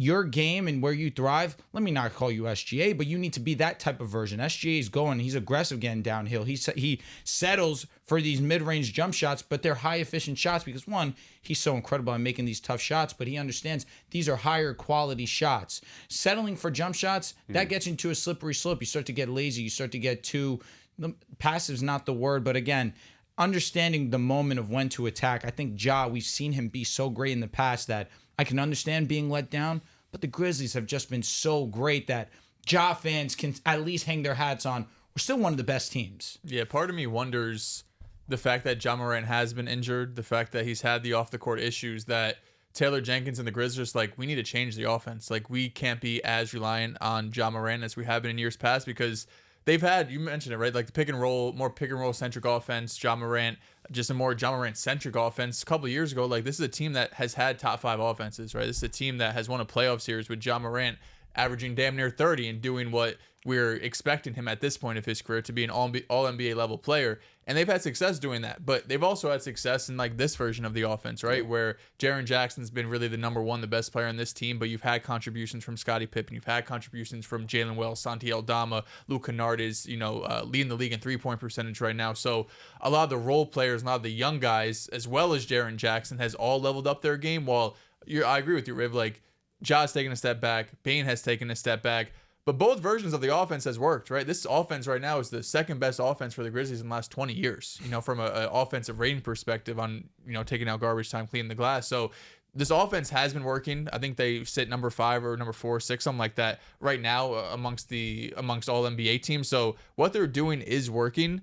But it does make me think, if Ja didn't have these injuries, if he didn't have the off the field or off the court stuff, would they have made this switch to be like, all right, we're going to, it's not going to be as pick and roll heavy, but we're going to cut more. We're going to slash more. We're going to, just have open shots off the ball more that isn't as reliant on Ja Morant. And it brings up a bigger question, I think, because we've had the conversations before about what happens this offseason with Ja. Because a player of his caliber, he's not a jump shooter, right? Like at least right now in this time, right? He's shooting 30-something%, I think 31% from 3, 34% from the corner, a bit better there, 42% from the mid-range. So if he's not a number 1, right, which he really hasn't been this season, right? Jaren's kind of been the primary offensive guy for this team. He can't really be a number 2, right? Just his skill set doesn't really give me like a number 2 vibe. Like if you have a dominant wing, maybe that works more, or maybe a better three-point shooter. You talking about trading Ja? Well, I'm just wondering, if I'm the Grizzlies, I'm the front office, if you're not treating Ja like he's the number 1, how does he fit on this team? Like how does he fit on a contending team if he is not the primary? He's obviously gonna be the primary ball handler, but if he's not gonna be the primary, guy that's getting downhill, primary initiator, right? Because I don't think his skill set works really as a number 2, right? Like I think he has bits and pieces where you still see that Ja Morant where he's getting downhill. Like last night he had fucking 14, 16 free throws, so he was still being aggressive. But if you're that bad of a jump shooter, how are you going to fit into other offenses or into this offense where it's kind of everything is working around you, but you as the focal point, or who once was the focal point, your role is different and it doesn't really fit what you want to do. So I think the Ja Morant trade rumors are real. Whether it's valid or not, I think it's a separate question, but it does make me wonder, like, what is his fit, right? Like, if he is not the primary higher usage guy, even though his usage this year is about the same as it has been in years past, but if you're not the primary guy, running pick and roll, getting downhill all the time and kicking out to open shooters, like, what do you really look like on this team? And listen, they're second in the West right now, right? Tied with Denver. I think a lot of us still expect there's a decent chance to get bounced in the first round if they match up with, like a Mavericks team or one of the teams in the bottom 7 seeded Timberwolves. Clippers would give them a decent series too, yeah, weirdly. like there's a lot of teams that are in the play-in-ish area right now. They're playing some good basketball that it would be a toss-up at the very least. So it does make me wonder, like, what happens to Ja Morant if this is the offense going forward. Can I ask you though, does the playmaking kind of ease your mind a little bit? It makes it better for sure because he's such a great playmaker. I think the oxymoron is that Ja Morant is clearly the best offensive player on the team. Even if the numbers might not show that, he is the best offensive player on the team. And the Grizzlies have been able to have great offensive output without him leaning into those superpowers that he does possess. I think this could be a good thing for Ja in the long run, taking him outside his comfort zone, forcing him, and instead of understanding these are your deficiencies, you can't shoot, we're just going to play around that, and hopefully they don't come up in certain matchups. They're forcing him to shoot the ball more and to be more proactive in improving that jump shot. Because now Ja Morant knows the number one thing in the offseason that he has to work on is jump shooting. And he's been had to work on that for a couple off seasons now. I just feel like in a small market like Memphis, you're not going to find a player as good as Ja Morant anywhere. Probably and if you trade him, you're not going to get a player back at equal value, especially this version of Ja Morant coming off a down season with issues off the court as well. I just feel like Memphis as a small market, Ja Morant might not fit the best, but he is what makes this go, and what he's made it go for a long time. And I think moving away from the pick and roll heavy offense is just a way to add a layer of unpredictability in the playoffs, because everybody guards pick and rolls every single night. But the fact that Memphis has ascended into a team that is able to cut, that is able to play off the flow and off the looks of the defense, it now gives you a different facet of your offense that you could tap into. Can I ask, Riff? Go ahead. No, I'm honestly not a fan of it. Because I am not the biggest fan of all 10 guys being able to put the ball on the floor and make a play. But they have that. No, I'm saying I agree, but like you're enabling your best player. Like I don't think you can, like there's a world where you could have had both. There's a world where you could have catered to all 3 of your best players. There's a world where you could have maybe not cut his pick and rolls. Like you could cut it, but not drastically cut it. So is there a world where this is what they look like in the regular season, but in the playoffs, the pick and roll numbers spike up? I'd be surprised. I find it hard. You just completely switch your game plan Because they've been played doing all year. They've played a pick and roll heavy style of basketball for years now. Yep. Similar personnel. So all you're really changing is how much load you put on Ja in the regular season. So in the postseason, it's a little bit fresher and it's a different look. But I feel like having that full season to integrate this type of offensive system. You're not going to just go to the playoffs and take the ball out of Jared's hands. I'll say this, like Ja Morant last year, 47% frequency on pick and rolls last year. Well, 2 years ago when he was healthy. He had a 0.93 points per possession, which is good, but the marker for elite level pick and roll players, is 1 points per possession. This year, Ja Morant on those pick and rolls that he does have, 26.5% frequency, so that's almost a 20% dip. It is a 20% dip, 0.81 points per possession. So even on the pick and rolls that he has this year, he has not been great at them. Yeah, I think that's more of him. He's in a slump. I just think offensively, scoring the basketball, he's in a strong slump. Now, the way that I want to talk about this is I think about that Denver pick and roll. There's no play more unstoppable than that Jamal Murray, Nikola Jokic pick and roll. Now, that play was a lot more dangerous 2 seasons ago when they weren't running it as frequently because, of course, Jamal Murray was playing at a much higher level, much more consistent level. And, of course, Jokic was just able to beat you in so many different ways, and the offense was able to beat you in so many different ways when you had KCP, when you had Bruce Brown. But now we see them oversaturating the pick and rolls so constantly. You've seen it more. Exactly. And it's a lot easier, although still not easy. It's a lot easier when you see it more and more. Now, in this scenario where that could be the case, maybe that gives you a little bit of optimism if you're a Grizzlies fan. But when you hear the numbers, even regardless, it's not as if they're still good to great. He's dropped off, actually. And even though they've cut it in half, and who knows, if it would have been around the same, if it could raise, You're it could just drop a having little more bit. inefficient Correct. possessions. It's just you've done it less, but it's even more inefficient. That's where I would get a little worried.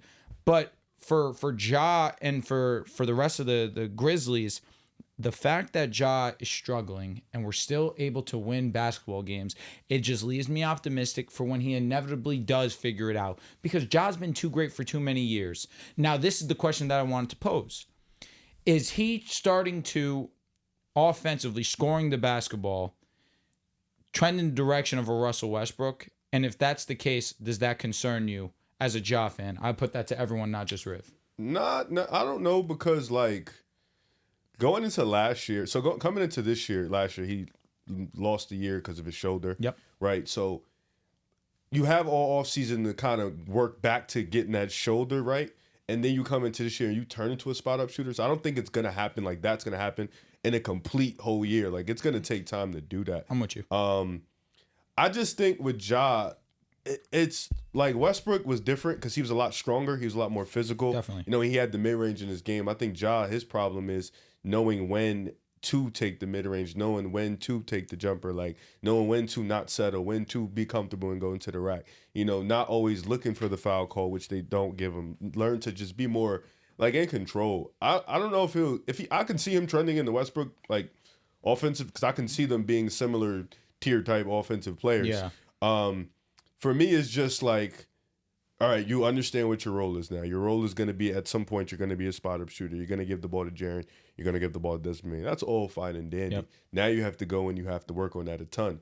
But now, going into the playoffs, not many teams really switch up what they do. Like, especially a team like this young, like, do you just now go from Ja not having the ball a ton to now in the playoffs he has the ball a ton and he's coming off a slump year? I don't know. Do you take the ball out of Jaren's hands? Do you put the ball in Desmond Bane's hand? Like, it's weird, because it's like there is a world where you could have made all this work for all three. Ja's been struggling. You haven't really made it easier for him to get out the slump. You're kind of just like, no, you got to go figure it out. Like, just go keep figuring it out. Go keep figuring it out. So it's I don't know. I think I can see it though for sure, because like they're similar play styles. To the point that you made, Dehls, I mean, after Luka got traded, nobody's untouchable. I think you know, especially somebody like Ja Morant, who, I mean, he's not as good as Luka, so you know, he's definitely not untouchable if the right offer comes on the table that they can't pass up.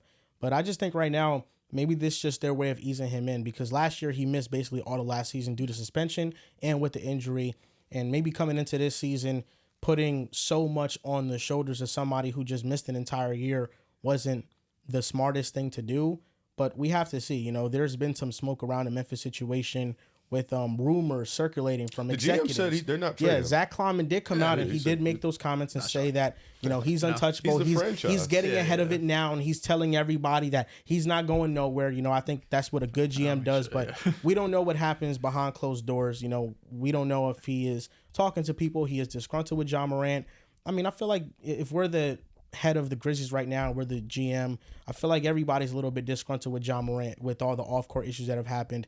I just think the difference between him and Russell Westbrook is that Russell Westbrook was relentless. And even though he didn't have a three-point shot, he had the mid-range shot, and he was an elite finisher at the basket and drove to the basket at an elite level with little to no spacing around him in OKC. But if Ja doesn't develop a jump shot, it's very much a player that is hard to win with overall. I think that's why this version of the Memphis is, even though the numbers are good, and like I said, like second best offensive rating in the last 20 years for this team is impressive, but you're also highlighting the biggest weakness of your best player. Like, you're letting Ja go out there, and what we saw last night, he started fucking 0 for 9 from 3. He was like 1 for 14 at one point. this is your best player, right? Even though Jaren's having the best year, if you want to make the argument, that's fine. But we've seen, like Riv said a couple of years ago, this is a dude that was in top 12 talks, right? In talks to an all-NBA player. So the fact that you change the offense, for better or for worse, because it's working right now, but to change the offense while making what was your best player into kind of a weakness for your offense, right? Like if he's a spot-up three-point shooter or a spot-up shooter in the playoffs, that's going to get schemed against, right? This is, I think, one of my bigger concerns too is they're 25-3, I believe, against teams under 500. And they're 13-17 against teams over 500. Nobody in the West outside of like two There teams. is only a couple teams. There's 3 teams. It's OKC, it's us, and it's the Rockets. The only teams above 500 against teams 500. They're the most stark. 25-3 to 13-7 is a pretty big jump, right? No doubt. Houston is pretty even. LA is pretty even. Denver's 500 against teams above 500. Oh, nice. Okay, so I mean, they're pretty stark that they're beating up on the bad teams, which they should do, but we also just see that a lot of the times from like younger teams, energetic teams that can get on transition like they can, where in the regular season, they're just going to play harder than a lot of other teams. And then we get to the playoffs and it's like, all right, 7-game series. These coaches have time to sit down and game plan against each other. And it's a lot easier to pick out weaknesses against Memphis and Ja if he's just going to be sitting there trying to shoot threes. And Memphis still plays with the most pace in the game. Yeah. They're going to get out and they're going to run. Obviously, when you have It's that hard guy in the holding playoffs, ball, though, you know what I and mean? that's what I wanted to say as well. In the playoffs, everything slows down. But sometimes he doesn't even have the ball. Like, Yeah, it's they true. push the pace with anybody. But that's Aldama, but I love Bane. that, truthfully. Well, I do too, to a degree,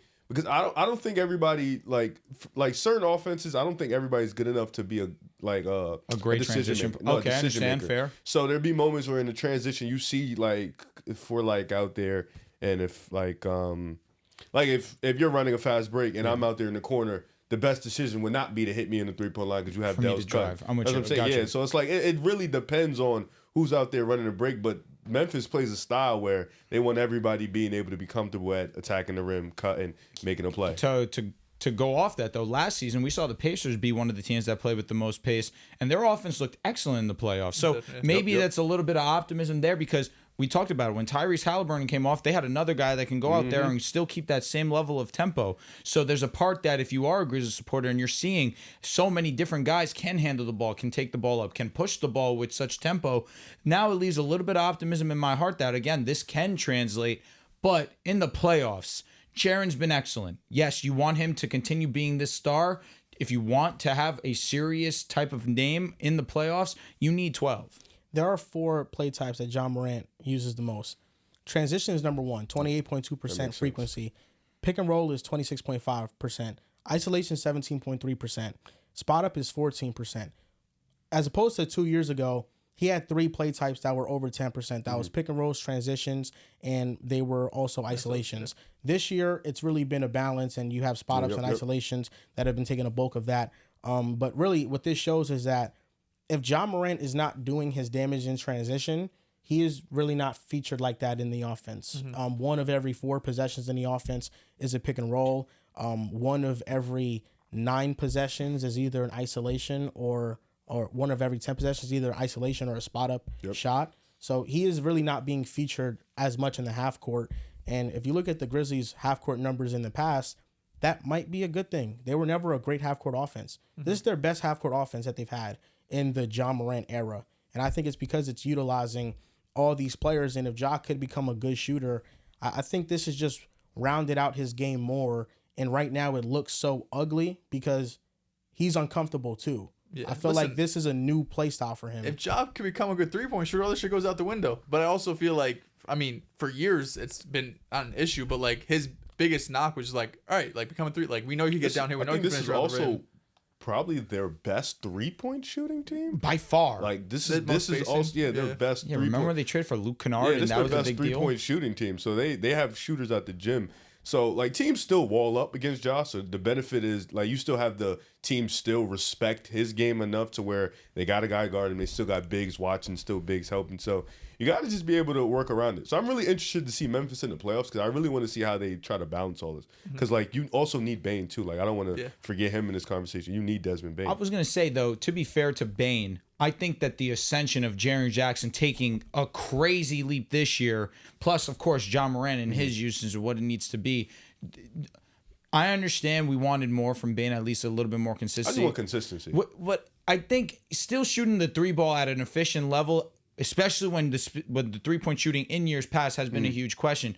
39% from 3 for Desmond Bane. I know 18 points per game when he was averaging when he was playing over 20 last year, but a lot of that was in due part to him not playing. Wasn't he a 40% 3-point shooter? Well, even his career? even let's say it's 40. Early on, it's dropped off. Rookie year, 43%. Second year, 43.6%. Third year, 40.8%. Last year, 38.1%. This year, 38.3%. He's taken 5.8 attempts. Last year was at 8.6. That's what I'm saying. It's just the volume's down, and I think that is in due part to question. Was 8 a career high for him? 8 last year? Yeah. Yes. Which makes sense because again, Last year was a bad team. all around bad Honestly, team, and though, you didn't have 12. I want his volume up. I agree with you. I think that he's a good enough offensive player, or a good enough scorer of the basketball that he should have more volume, especially when Josh's struggling. But I can understand. He was at 7 when the years when they were good. So this is his outside his rookie year. This is his least amount of his year. Where This he's is taking just a like decent really There's three.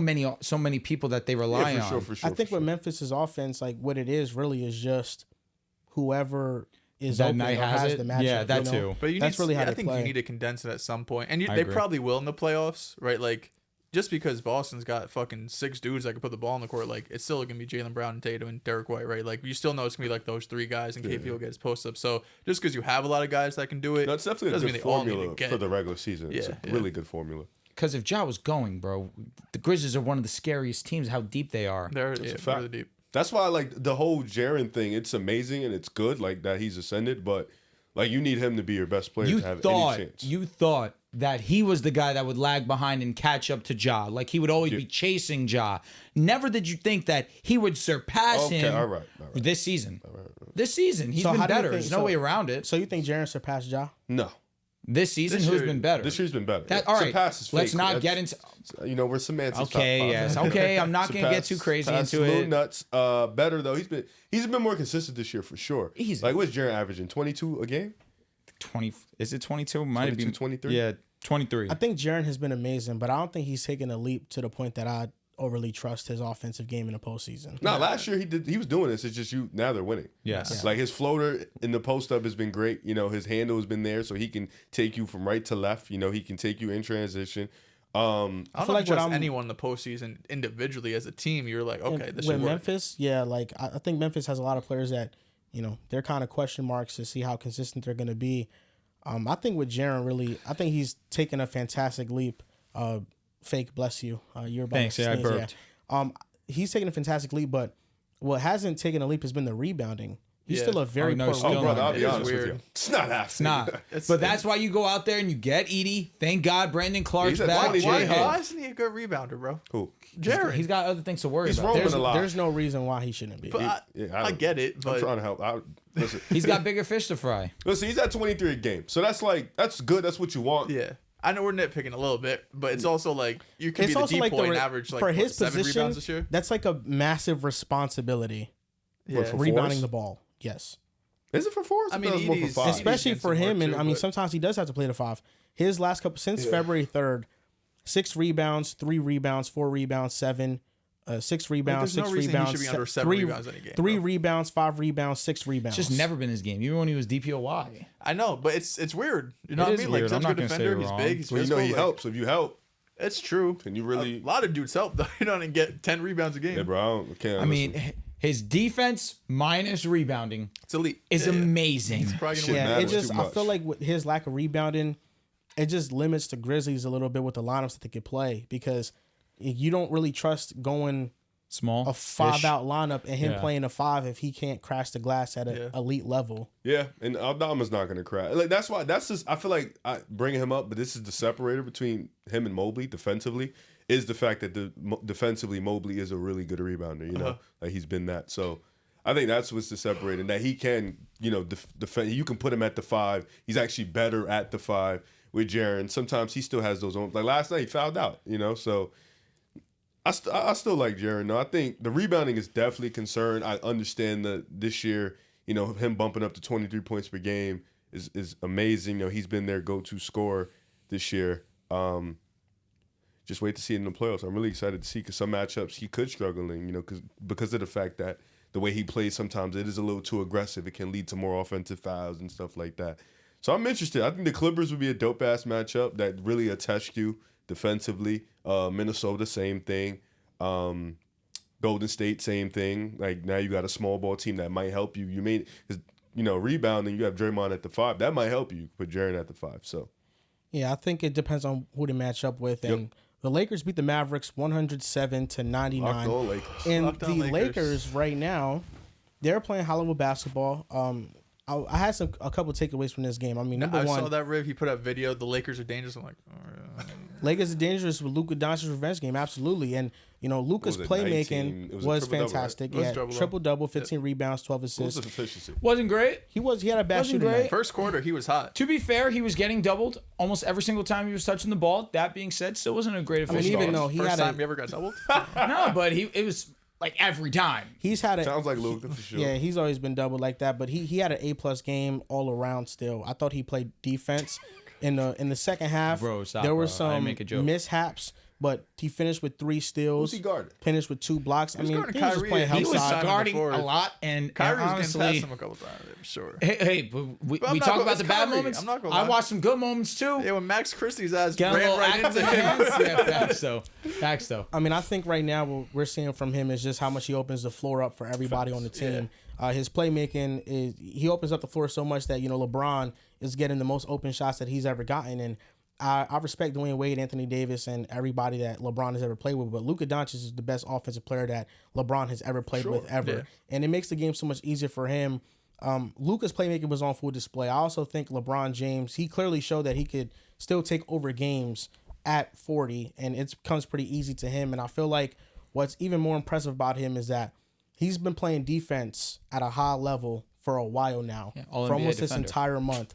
And also, he has taken a back seat not only to Luka, but he's taken a back seat to Austin Reeves, and he's playing more off the ball. There are still spurts when they're not on the court and he has to take over, and he does dominate and he does what he has to do, but he's taken a back seat to let Luka and Austin Reeves, specifically Austin Reeves, shine and be the best version of himself. And overall, the Lakers team defense is full of activity.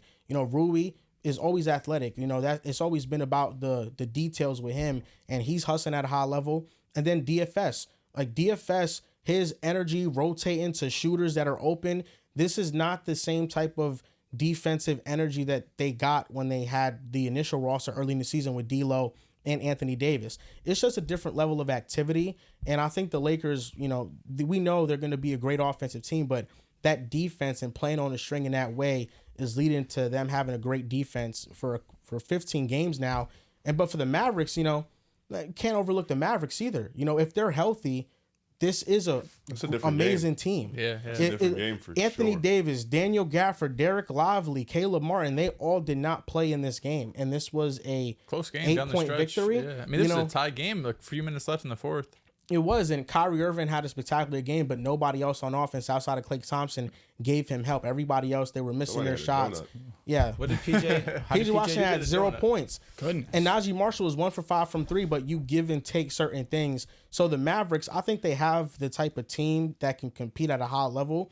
They just need to be healthy. But I think my biggest takeaway is I think JJ Redick has been arguably one of the best coaches in the league this year. I think Kenny Atkinson deserves flowers. Mark Daigneault is always up there.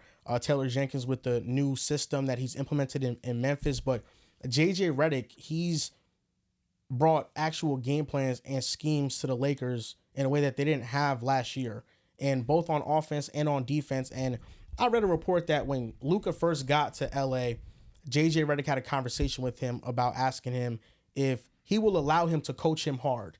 And I feel like you see that with Rui, because Rui last year as a defender versus this year as a defender has been night and day.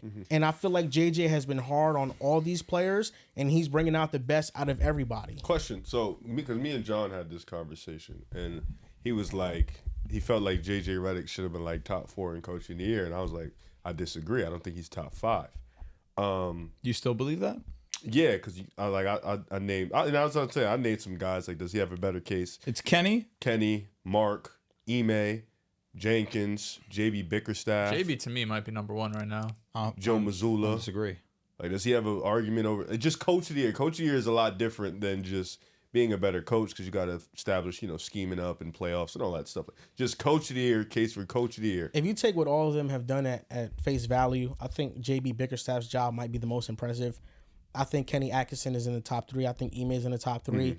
But if you're asking me who's the best coach out of all of them, I don't think JB's a better coach than JJ. I don't know, because coming into the year, didn't we have the Lakers as like a top 4 or 5 team? The thing is, I didn't understand the hate for JB Bickerstaff in Cleveland, to be honest with you. Offensively, he's not the best. I don't disagree there, but at the same time, his players failed him too by not staying on the court. And that's pretty, it's a strong statement to say, but it's true. They were unhealthy. That's not overly his fault. The fact that he went to, I understand it's a give and take, but Ty Jerome was on the roster last year.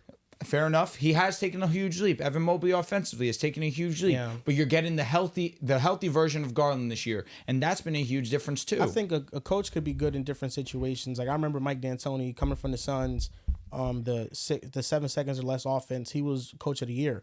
He coached the Lakers. They weren't good. Nope. He then coached the he went to another team after that. He coached for the Knicks. Knicks. Yeah, I was going to say. It wasn't that good, And then it wasn't until he went to the Rockets to where he found his footing again. So I think certain coaches just thrive in different environments. But after JB Bickerstaff was fired, a report came out from The Athletic, and they had some sources in there. The players what he was preaching, his philosophy just didn't resonate with that team. I think with a younger team like Detroit, I think it resonates much better with them because they have not seen any success at all. Yeah, I think what's been most impressive is the way LeBron has taken over some of these fourth quarters, right? Like LeBron going into last night had 11 points entering the fourth. He had 16 points in the fourth quarter, 7 for 9. So he's been playing off ball more, like you mentioned. Like he's let Luka, the famous quote, "Don't fit in, fit out." Like we'll work around you. He's done that to Luka. We've seen Austin Reeves have a career year, and that's been in part to LeBron playing off ball more.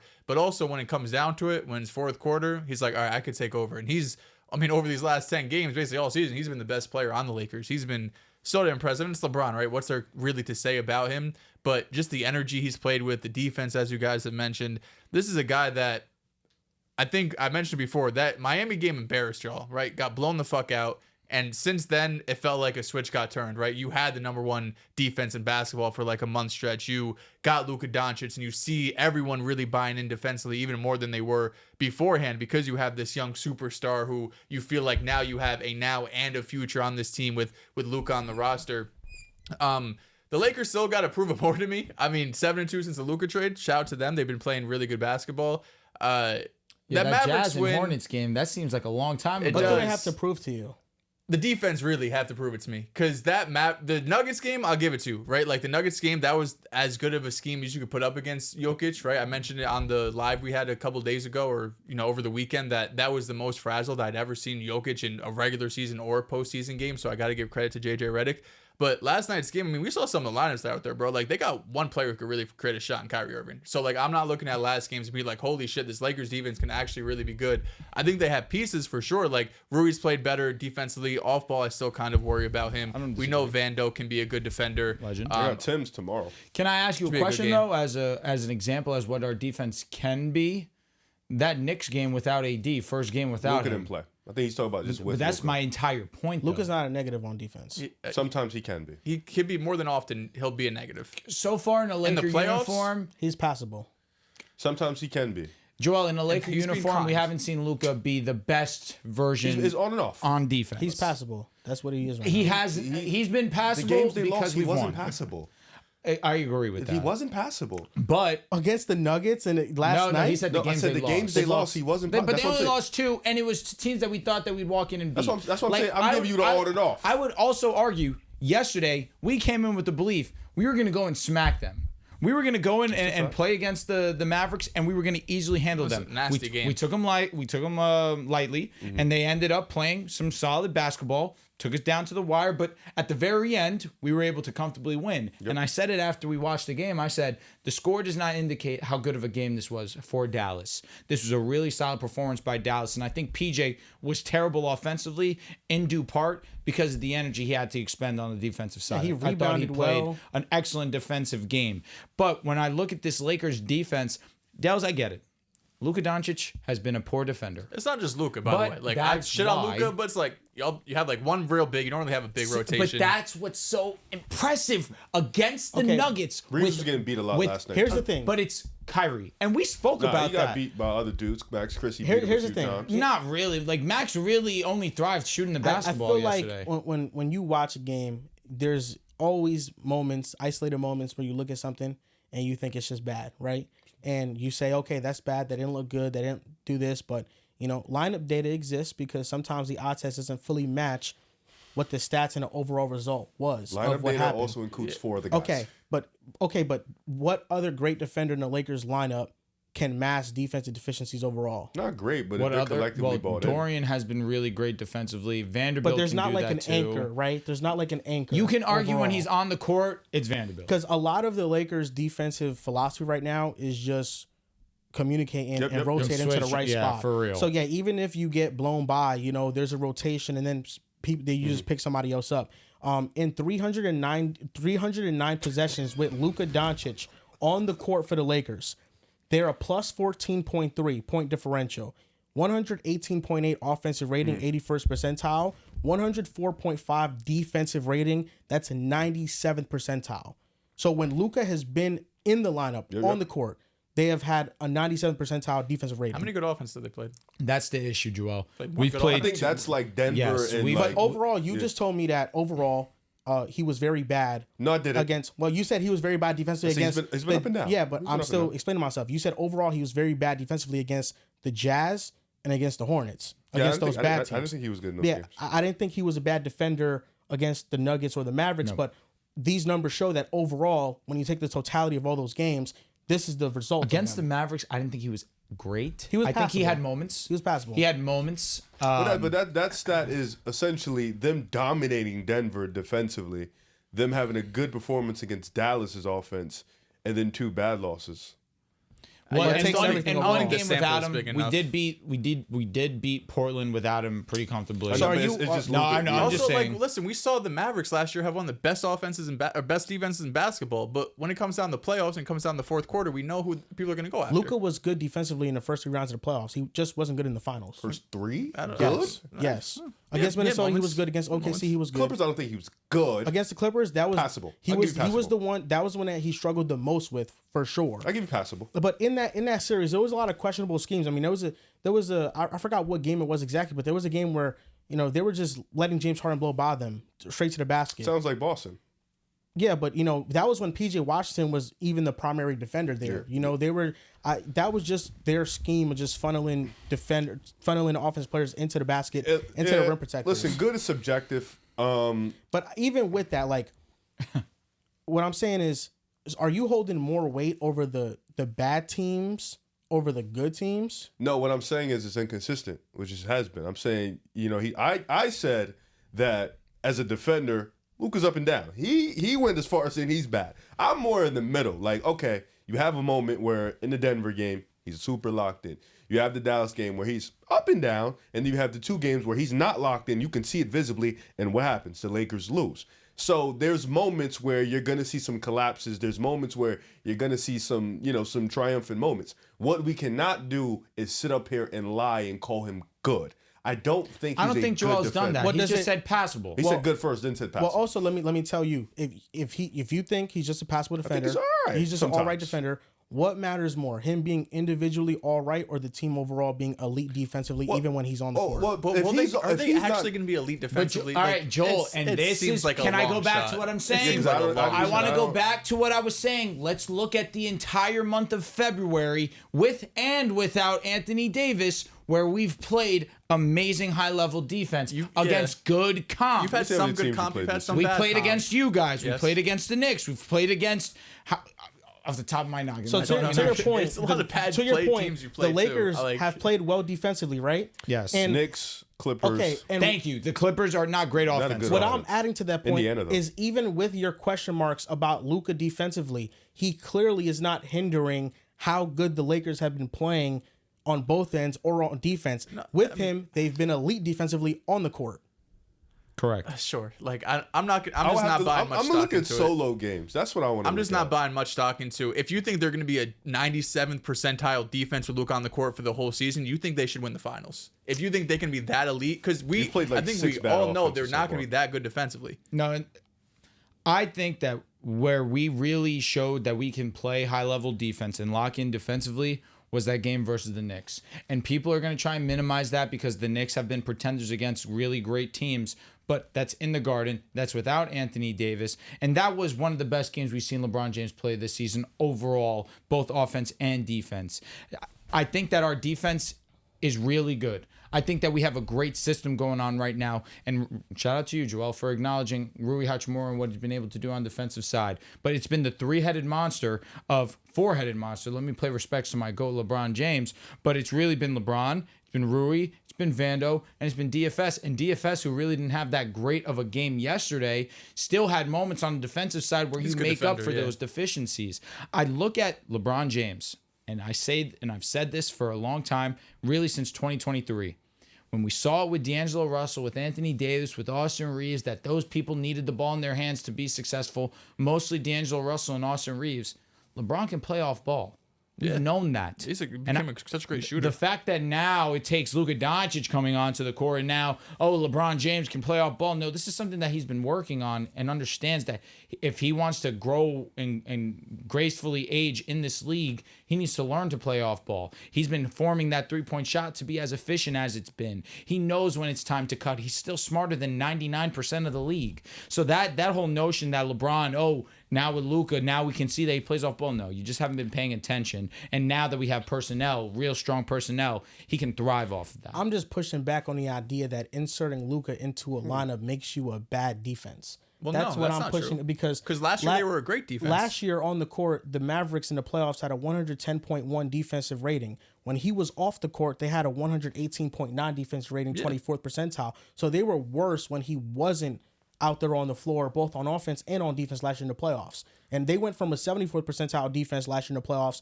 to a 20th percentile defense when he wasn't on the court. Yeah, so I've been saying, like, the Mavs defense last year was elite. That was a big reason why the second half of the season they made their push and they were winning all of these games. Luka was great, obviously, but the defense as a whole was phenomenal. But we also saw, like in the finals, when it came down to it, okay, let's attack Luka and see what happens. What defense is going to make Boston look human? That's another question. Like, what defense would Boston would have faced where you would have said, wow, they're playing great defense on Boston? Well, I mean, that's what Boston does. They're going to attack mismatches. They're going to attack your weakest defender. Because I think looking at Luka and just saying he's a poor defender because he couldn't handle Boston offensively. Well, he's had more moments than just Boston. Again, if we look at like the one that gets highlighted the most is Boston. Yeah, the one that only people talk. Even though he still averaged the most points in that series, all people talk about is Luka Doncic's defense, and I'll be the one to tell you I was talking about it too. It was bad. Yeah, there's just. Like I'm looking at, there's just not many lineups with a ton of possessions. Like for the Lakers, you're saying, correct? Yeah, the most lineup like Luka, Reeves, Rui, LeBron, Hayes. They have the most possessions. We're riding off the high of Denver. Like that's really where all Laker believers and in fans. In totality, I see the number. It's 309 possessions, 104 point percent. But like individually breaking down lineups, 89 possession. The next best lineup: Luka, Reeves, Finney-Smith, Hachimura, LeBron James. They're allowing 107.4 points per possession. I mean, it's not 55. That's not gonna maintain. To your point, but like I think the offense lineup sucks. He's not playing the rest of the season. I'm guaranteeing it. He doesn't play another minute. The offense should be top 3 with Luka on the court, and as long as the defense is top 10, I think they're fine. They don't got to be number 1. They don't got to be number 4. We've been 1. That's why. And I'm with Joel. Do I think we're the best defense in the league? No, I don't think Listen, if you're a top 10 defense, you'll prove me wrong. Because if we're a top 10 defense and we're arguably the best offense in the game, all right, now we're legitimately having a conversation. I'll say this. In those two lineups with Luka, Reeves, Hachimura, LeBron James, and Hayes, and then Luka, Reeves, Dorian Finney-Smith, Hachimura, LeBron James, both those are the highest, the ones with 50 more possessions. In those lineups, teams are shooting from the corner 23% and then 11%. So they're not hitting corner threes at that rate, which I'm not going to go into. Opposing teams, you're saying? Yeah, opposing teams. We closed out. So they're not hitting. They're not hitting open corners. There was a possession where he closed out. It was a fantastic job. No, you're right. I mean, like I'm just pushing back against the notion that I think Luka makes you a bad defense. I think as long as he can be a part of a great team defense. Yeah, we saw last year. Also, he's individually a bad defender, but he could be part of a good defense. I also would like to say the defensive rating dropping off. There's also that part of my brain that thinks, oh, we have to win the Luka list minutes, the opposing team. Like Jokic. When Jokic is off the court, hey, we have to make the most of this, and we really have to dominate and get back into these games, which it wouldn't surprise me if opposing teams do that and they go and they're putting their best offense forward. But when you have LeBron and Reeves, you could take Luka off and still feel great. No, see, but that's the thing and the beauty with the Lakers offense right now. It's the fact that we can stagger these lineups where I'm not going to say it's rare that you see LeBron and Luka on the court at the same time. Obviously, that's not true, but they'll go an extended period of time where the two are not on the court together to give them the breather so that come end of the game, they're both fully fresh. And I'd be damned if I forget about Austin Reeves, who has been one of the best players this month. He's been so excellent on the ball. He knows how to. Well, the defense still, it's a work in progress. You're going up against Kyrie Irving. He has been so dominant on offense for a third option. He's been elite. He's been so fucking dominant. He's been elite. It's been incredible to watch. So when you see what this offense can do, I'm not even using yesterday as a precursor because, again, I give a lot more credit to the Mavericks in that game than I do my Lakers yesterday. But it was a gritty win. And it's one that you went in and you thought this would be food and this is a walk in the park. And you had to realize throughout the course of the game, no, we really have to work for this one. We really have to come out and fix it. And LeBron James is truly just one of one. And I thank God every day that he plays basketball. To talk about the Mavericks a little bit, I don't know why there's this notion that like Anthony Davis doesn't overwhelmingly help their offense. Because Anthony Davis with the Lakers this year, when he was on the court and LeBron off it, they had a top 10 offensive rating. Like Anthony Davis, people often talk about the defensive prowess that the Mavericks are going to have when they're healthy.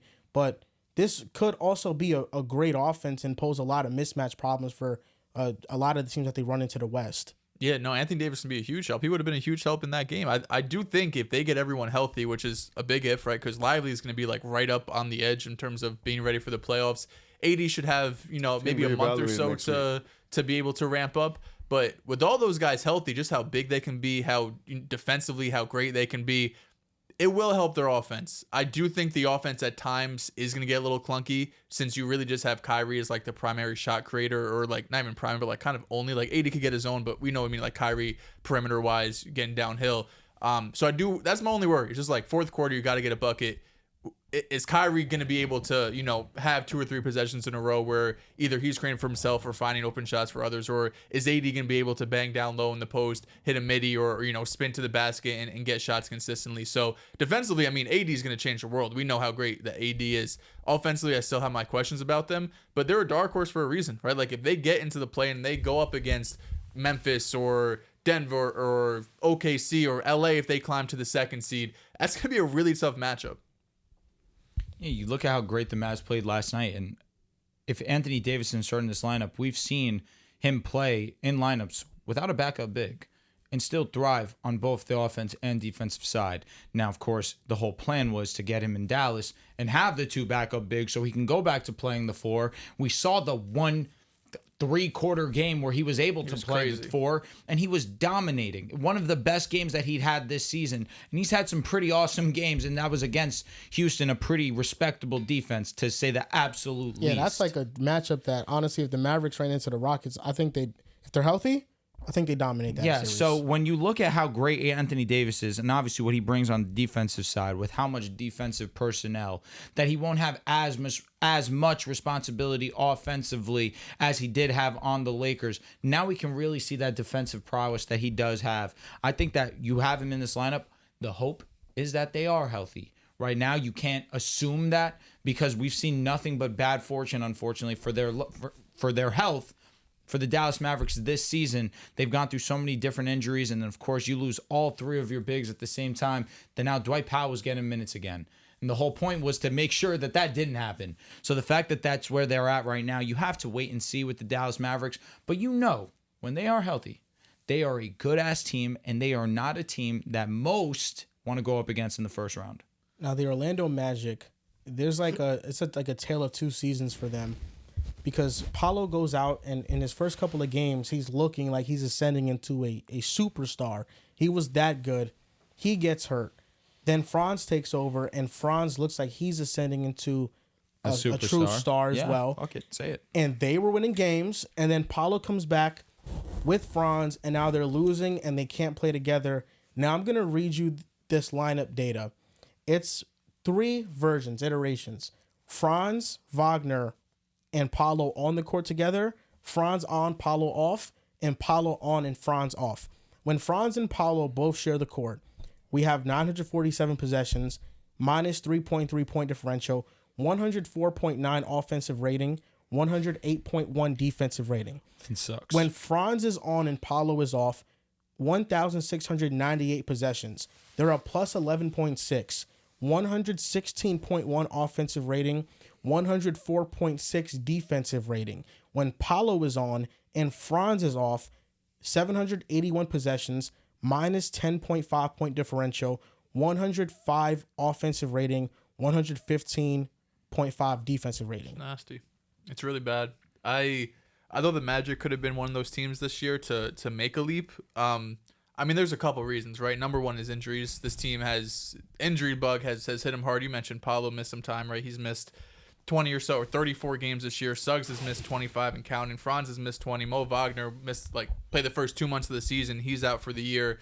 But it's the offense, man, right? This is a team that, at a minimum, I thought could be like a top 20 offense. I wasn't expecting them to be world beaters. I was not expecting them to be a top 10 offense. But I thought what we saw last year from Jalen Suggs, his three-point shooting, you add KCP to the mix, who had been like a 38-ish% three-point shooter the last couple of years in Denver. You thought at a minimum you were going to be getting an upgrade in spacing and three-point shooting, and with just natural progression from Franz and Paolo, especially what you saw from Paolo in that Cavs series, that this could be an offense that, if you're the 16th, 17th best offense with the defensive personnel they had, the defense they showed last year to be a top 5 unit, this is a team that can make some noise. But I mean, they're 28th in offense this year. They're 29th in EFG. They turn the ball over at a top 10 rate. They have no real rotation players who shoot higher than 34% from 3. Like, this is a team that cannot shoot the ball at all, right? Given, like, their top shooter is Mo Wagner, and he hasn't played in the last, 3 months at this point. So it's been a team-wide issue, but it really does come down to Paolo, in my opinion, because Franz is having a better year to me, right? And I've been a big Paolo guy. I think Paolo is a guy that, I'm just someone who, when you have that size and that skill set, that I think you will, with the right trajectory and coaching, you can become a superstar. You can become an all-NBA player. And Paolo can definitely still do that. Like, obviously, he's in year 3. It's still super young and super premature to say the player he is or is going to be. But some of the numbers are concerning, right? Like, this is a guy that, when he came into the NBA, he was taking a lot of long mids, right? In terms of frequency, he was 91st percentile in long mid-range shots. Year 2, that went up to 94th percentile. Year 3, that was 98th percentile. This is not accuracy making the shots. This is how many is he taking. He's taking the most mid-range shots, long mids, than anybody in the league, and he's not hitting them at a high clip. This is a guy that's a 25-30% percentile shooter, right? In the mid-range, he has not been efficient whatsoever. But what's more concerning about that is he's taking these mid-range shots, and he's not getting downhill as much. His rookie year, he was actually pretty good at the rim. He was getting downhill a decent amount. But these last 2 seasons, it's gone lower and lower. It was 37% of his shots were at the rim his rookie year, 35% year 2. He's down to 30% this season. Maybe some of that is due to the injury. Maybe he doesn't trust his body as much. He doesn't want to take as many hits around the rim. So I get that. But he's taking more and more and more tough shots, and nothing is really coming easy for him. This is someone who is not a good three-point shooter. He has been very inefficient at the rim this season. And you mentioned some of the lineups, right? For as good of a player Paolo can be and has been in the past, the fact that they are considerably better with you off the court, and even better when Franz is on the court, who is someone that we've already been kind of tried to, spear in opposite directions. Like, can they play together? It hasn't been a good look for him. And I can't just throw this year completely out of the way, because we did see it last year, just some of the inefficiencies that he has in his game. I think, like, playmaking is kind of the one thing that's improved year to year. But other than that, I haven't seen a lot of Paolo from his rookie season, winning Rookie of the Year. Last year, he had a great series against the Cavs, but throughout the whole regular season, it wasn't like he was that version against the Cavs where he was giving you 27 on efficient shooting and really carrying this Magic offense. So I think the Magic are stuck, for better or for worse, with Paolo and Franz for at least another season with all the injuries they've dealt with. But to see the shot diet that he has right now, and he's a young player, and you got to hope that he learns over time. What I'm more concerned is you're taking more and more tough mid-range shots. You're not getting better as a three-point shooter, and you're not getting better going downhill. Someone who's 6'9", your frame, your strength, you should be able to maybe not get by guys, but you should be able to finish at the rim and use your physicality to get your game going. And if you hit a couple shots at the rim, maybe you could step back into that mid-range or that three-point shot and get some more flow. But right now, the offense is really ugly, and it starts with Paolo. I think there's a ton of problems going on in Orlando. First, I want to start off with the GM. You haven't built a good roster. You haven't built a roster that's kind of built to have a good offense. You don't have the proper shooting. There's not enough passers on the roster. There's not enough guys that can work a functioning pick and roll. Number two, I look at Paolo's game and I think 6'10", loves the mid-range game, got a good handle. Would love for him to get a pick and roll partner, somebody that he can set the screen for, somebody that can set him up for open looks. I do get your sentiment. I think it's both. Two things can be true. I think same thing with Ja Morant. The offense can cater to your needs. Also, you can get better as a player. I think two things 100% can be true. And I think this offense isn't catered towards Banchero's needs or strengths. I think it's hard for a player like that who is a guy who has a tough shot diet, a guy who takes a ton of tough shots, already in a situation where you don't have the best spacing. I also think, you can also take better shots. You can also not take the difficult shots, maybe get better at the mid-range, maybe get better at the three-point line, work on your handle and stuff like that. I think Orlando, we were projecting them to be this team next up, and I think they still have a ton of potential for the long-term goal. I think Franz, Banchero, Jalen Suggs, that's a nice trio that you still want to feel hopeful about. But this season, like you mentioned, has been a wash with all the injuries they've dealt with. Offensively, you did not get what you thought you would get from KCP this year. I think that's also another miss that you had. Granted, he can be so much better next year, but just speaking this year, Anthony Black has not progressed in the way you want him to progress.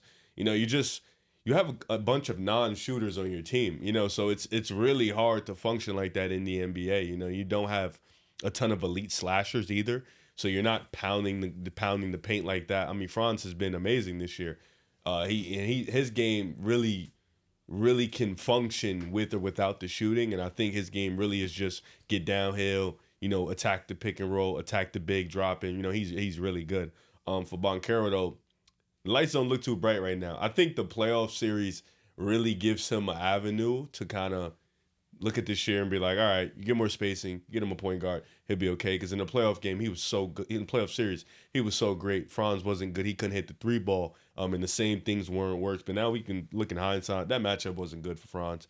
Now you have a front court with Evan Mobley. That matchup wasn't great for Paolo either. I mean, he exposed Niang. He exposed Okoro. Like, anytime he got a mismatch, he completely destroyed them.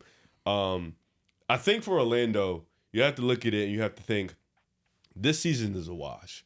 What can we do in the offseason to get better? You have three bigs on your lineup. You have three bigs right now. Wendell Carter Jr., Mo Wagner, Goga Batate. Isaac's in that too. Isaac is and that's another guy. $25 million, can't really give you anything on offense. He can't shoot. He's shooting it's below 30% this year. You just have a lot of defenders, and that's good. That's really, really good.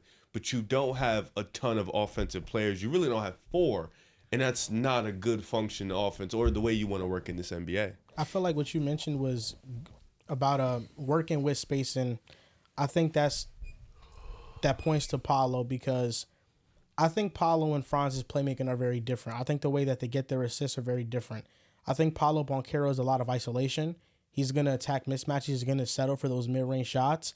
If somebody closes out and double teams him, he's going to kick it out, and that's how he's going to get his assists. Franz Wagner is more downhill, more pick and roll heavy. He's going to be the ball handler in those situations, and he just creates better shots for his teammates.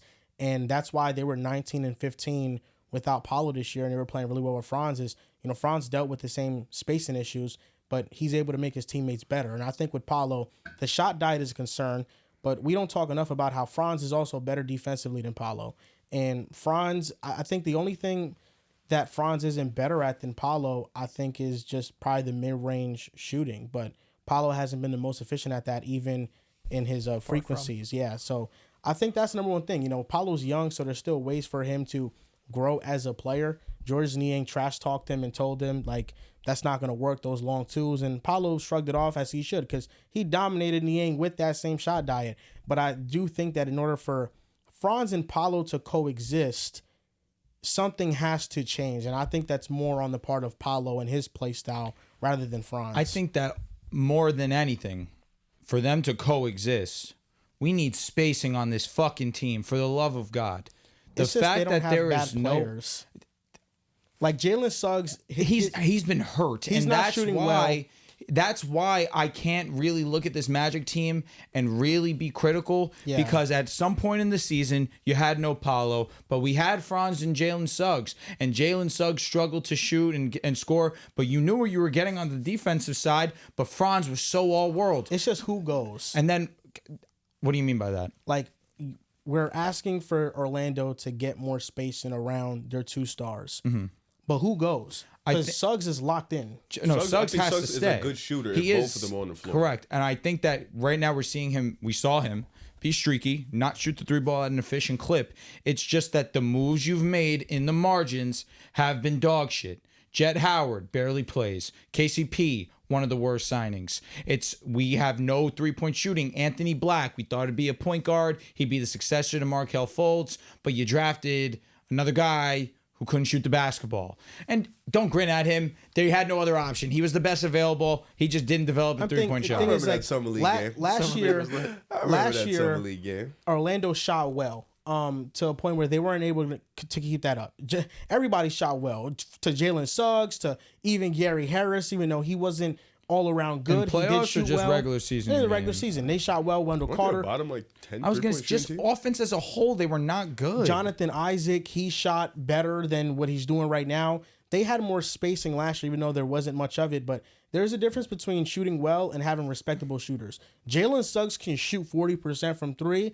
Nobody is really worried about guarding him tight. I was going to say, I'd argue he is a respectable shooter. Like at its finest and like in its purest definition. And that's a good thing.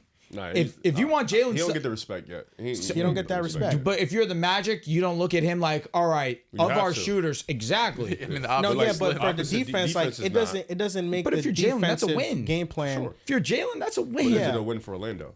The thing is, if you have Paolo, if you have Franz on the court, that's a win for if he's your best shooter, that's not a win. See, but that's the thing. I don't think that should be the case though. That's the because thing, Jalen Suggs' elite trait is on the opposite side of the ball. Right. He's one of the best perimeter defenders. He's one of the better defenders on that side.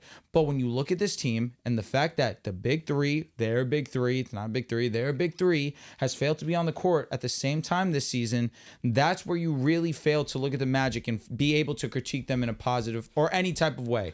I look at Paolo and I understand you haven't been an efficient driver. You haven't been really looking for that to be a part of your game. And where I could come up here and say, damn it, the spacing is terrible. That's why it's so crowded and he can't get downhill. But then I look at Franz and he's able to do it so damn easily. It's like, I really want to be kind, but I can be kind because he doesn't look at 100%. And you read the numbers, and yes, it's been trending more and more in the direction that he stops driving. He settles for more of these mid-ranges.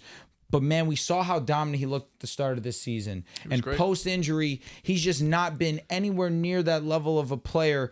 And it just sucks if you're a Magic fan because you thought you had two potential babyface stars in this league that we saw that although the offense couldn't really ascend last season to an even average level, we had a defensive core, and that was our identity that could elevate us to the playoffs. We thought we should make some moves in the margin to elevate us to be a legitimate, respectable playoff team. They have not done that. I think that I'm with you, Riv. This GM has failed the three, Jalen Suggs has been injured, but really the two guys in putting players around them that help their game. So did he fail them because the moves didn't pan out, or were they just bad moves? Because both. Because everybody thought KCP thought KCP was a great signing.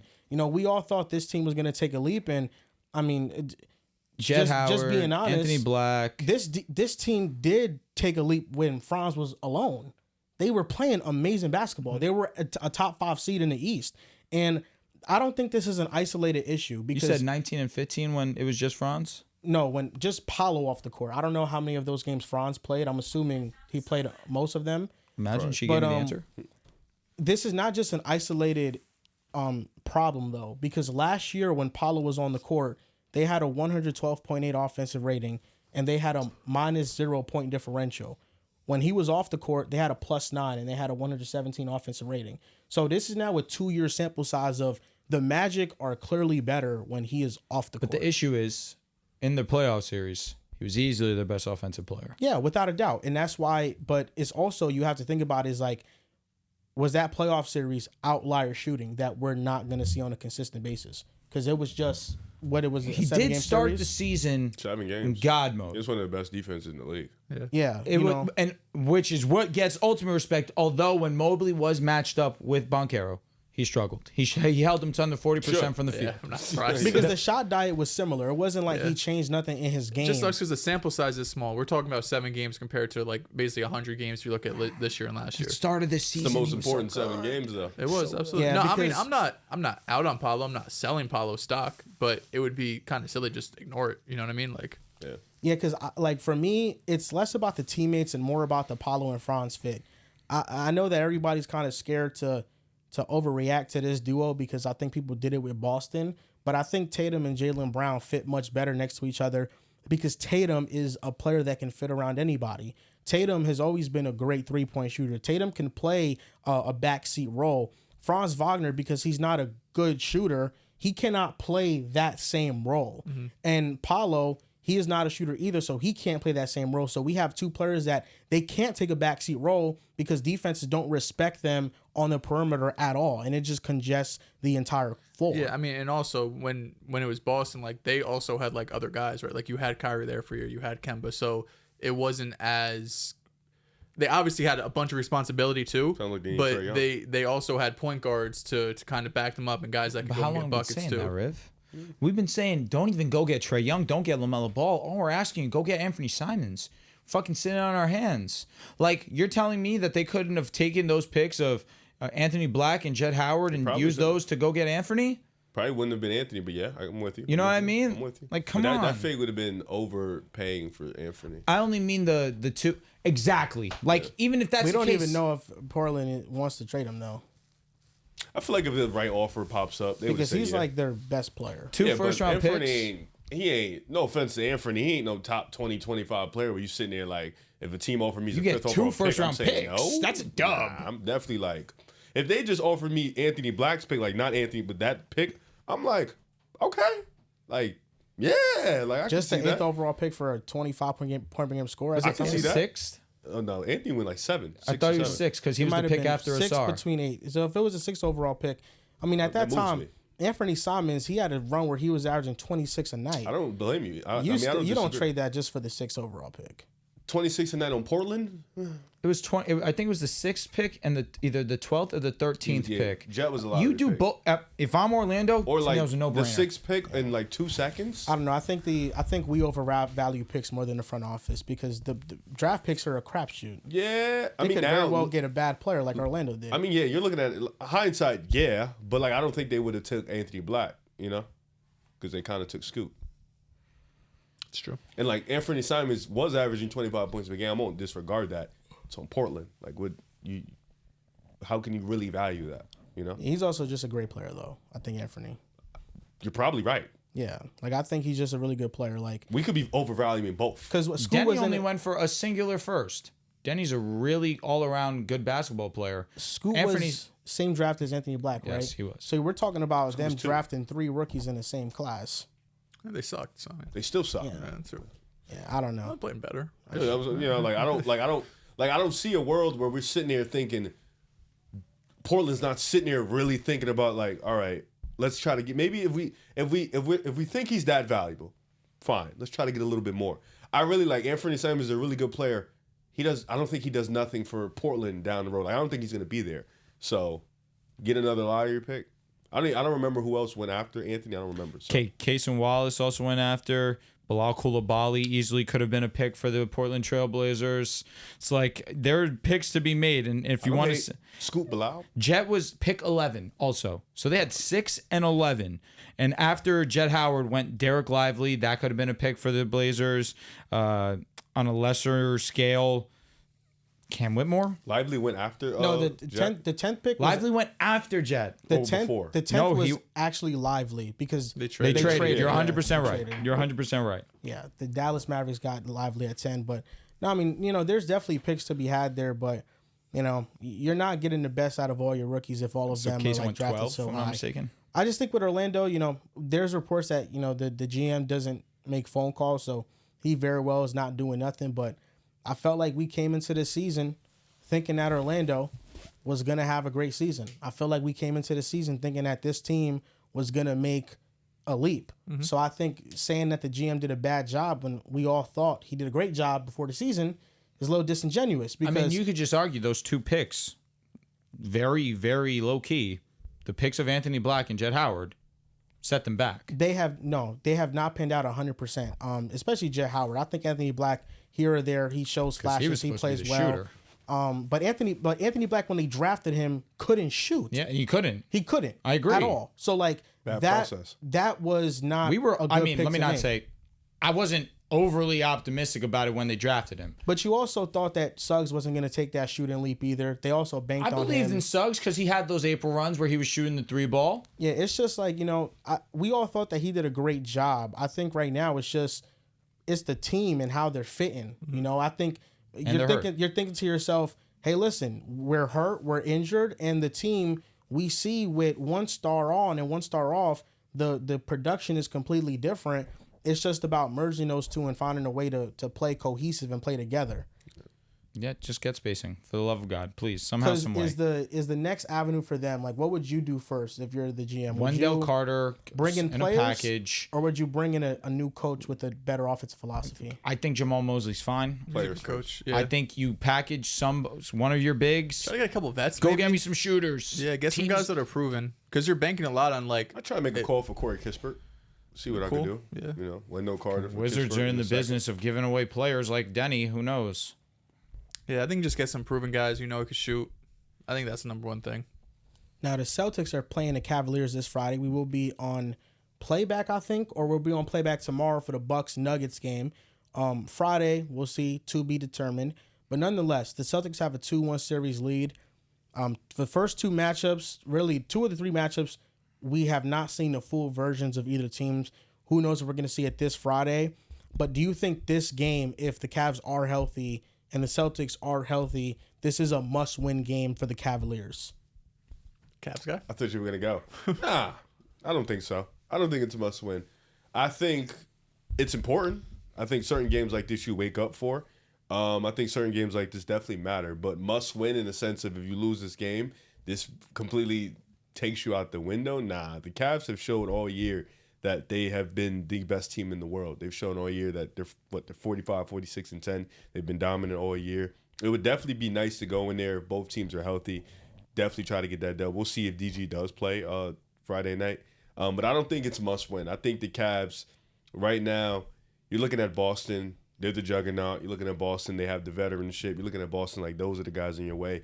You want to try to find the best formula to beat them. And I think in this game, you're going to see a lot of cracks and you're going to see a lot of definitely some moments where maybe Mazzulla and maybe Kenny Atkinson bring out something new in the toolbox. But I think both guys are waiting for that playoff series to really pull out their hand, really show their hands. I don't say this is a must win. I think for me, it's just an important game, a primetime game, just like any other one. No, it's a must win. With all due respect, Sounds stupid. it's a but must okay. win. You need to come in and show that you're top dog. You can't just have the Beating number 1 seed. a team that won a championship on a Friday night in February. Some not things are show bigger than you're basketball, a with top all due dog. respect. You got to go in there and you got to show we're the 1 seed. Now we're better than them. They're the 1 seed. Yeah, you got the By 2-1 8 record games. on us. No. 100%.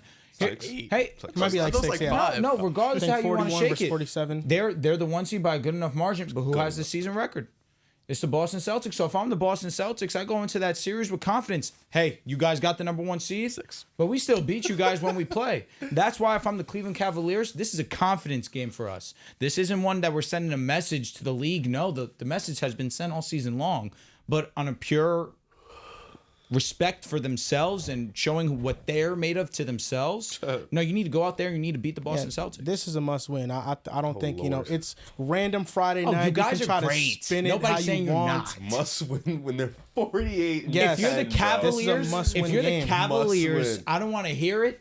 This one has been circled for weeks. And the reason why this is a must-win They lost to game. Atlanta twice. You think the next time they play, it's a must-win? That is different. Atlanta's not Boston.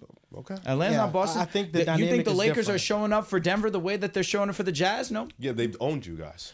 But that's why you circle it. They've owned y'all. Not really. It's been a pretty even matchup. I mean, they for beat the you in past playoff playoff series last and then, year, yeah. and then yes, it's 2-1 Well, at the right playoff now. series, they were banged up. They were, so. no Well, doubt. here's the thing. As beat you're Young you're a resident Celtics fan on the show. If the Celtics beat the Cavaliers on Friday, it's pretty much we got them. Doesn't matter. Like, it's fine. I'll be We got honest, them. I feel that. If y'all I feel- lose I feel on that. Saturday, No, yeah, if the Cavaliers beat Boston and you guys are both healthy and you see how they match up, you're like, okay, we have to kind of worry about this team a little bit. Like, it's going to be a very tough matchup. I think the Cavaliers definitely need this for confidence. I think there's such thing as psyche. That's wrong, Riv. 'cause No, don't BS that. and I'm not confidence. saying You're I think- 48-10. You need. I'm not another saying win I'm for not saying that the confidence. regular show that you can season beat the 20% series dogs. matters. Like against the what Atlanta team? Hawks in 2016 had what was how many wins? 50, 60 wins, whatever it was.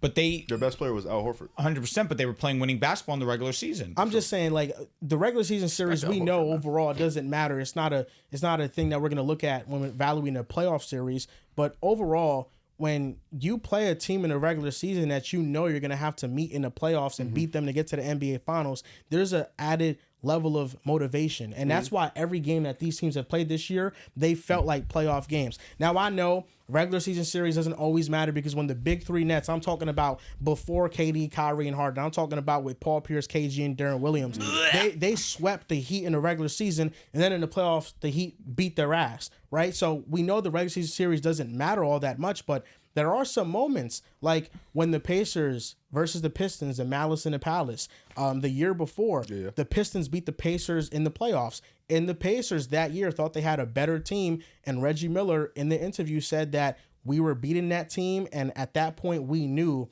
that we were better than them that year. And if we met again, we were going to beat them. And this is kind of how I feel like with Cleveland. Cleveland, with the addition of DeAndre Hunter, they got to come into this game, and I'm hoping they play fully healthy, and they have to beat them. And they have to prove to themselves that we can beat this team, not only in the regular season, but come playoff time, we can beat them as well. And this is the confidence-boosting game for them. So if they lose this game, your confidence is gone. For I'm Cleveland. cashing out. Okay. All right. Listen, That means you were never in. literally. But listen, that's your opinion. I'm not gonna knock your Well, I opinion. know you're not really in. You're just coping. There's also moments like last year where Phoenix beat Minnesota in the season series, and then Phoenix went to the playoffs. And Absolutely. But can we understand the Cavaliers in Boston comparatively to the Timberwolves and the Suns are different?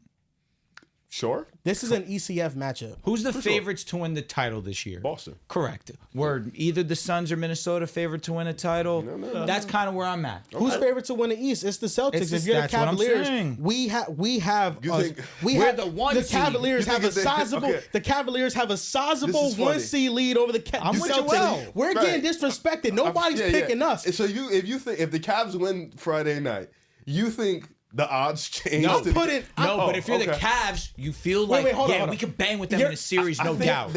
I do think the odds way change. all year. I Like, do really think the believe odds that. change. I think it's definitely I something. I don't think the odds If change. the Cavs beat the Celtics this Friday, I think the Vegas odds do change. No, Maybe- not- the Celtics are not now underdogs. They will Yeah. still be favored, but the Cavaliers will be looked at a They little creep bit up higher. a little bit. The thing but is, the I think they'll Celtics get have been playing bumped. so great. They have. I'm gonna be honest. If the Celtics go out there and play the way that they've been playing, I don't see them I think losing. If the there's a Celtics go out decent there and chance- dominate the Cavs, I think the Cavs odds are going to go down. Yeah, I mean, there's a decent chance that Garland and JB both miss this game. Brown got hurt last night. He's not playing today. Garland's missed the last few games. So I feel like there's a decent chance now those guys play. But I hear you, right? Like, confidence and psyche, it's a real thing. But what Riv said is true, right?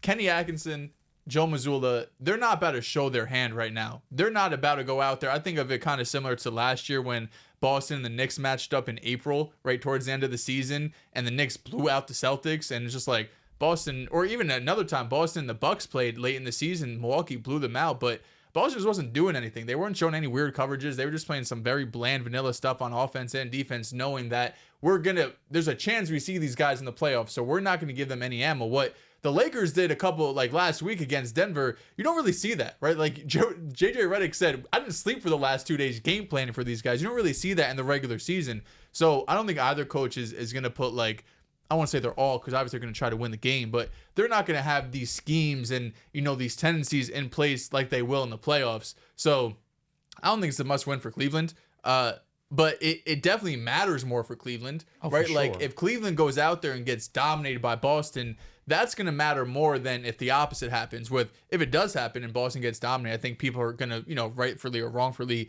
overreact and say Cleveland could beat them, blah, blah, blah.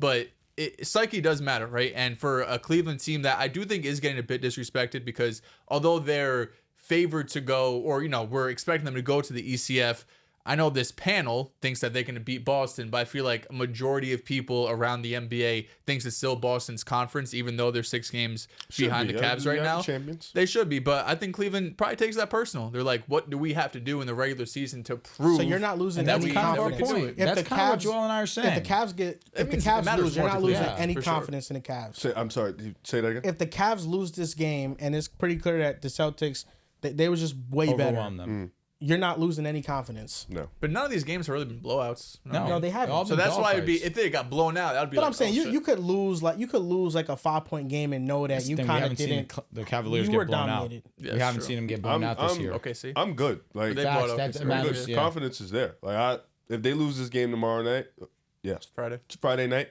I'm definitely like, damn. But going to the playoffs where you get to the ECF, you didn't show me your hand.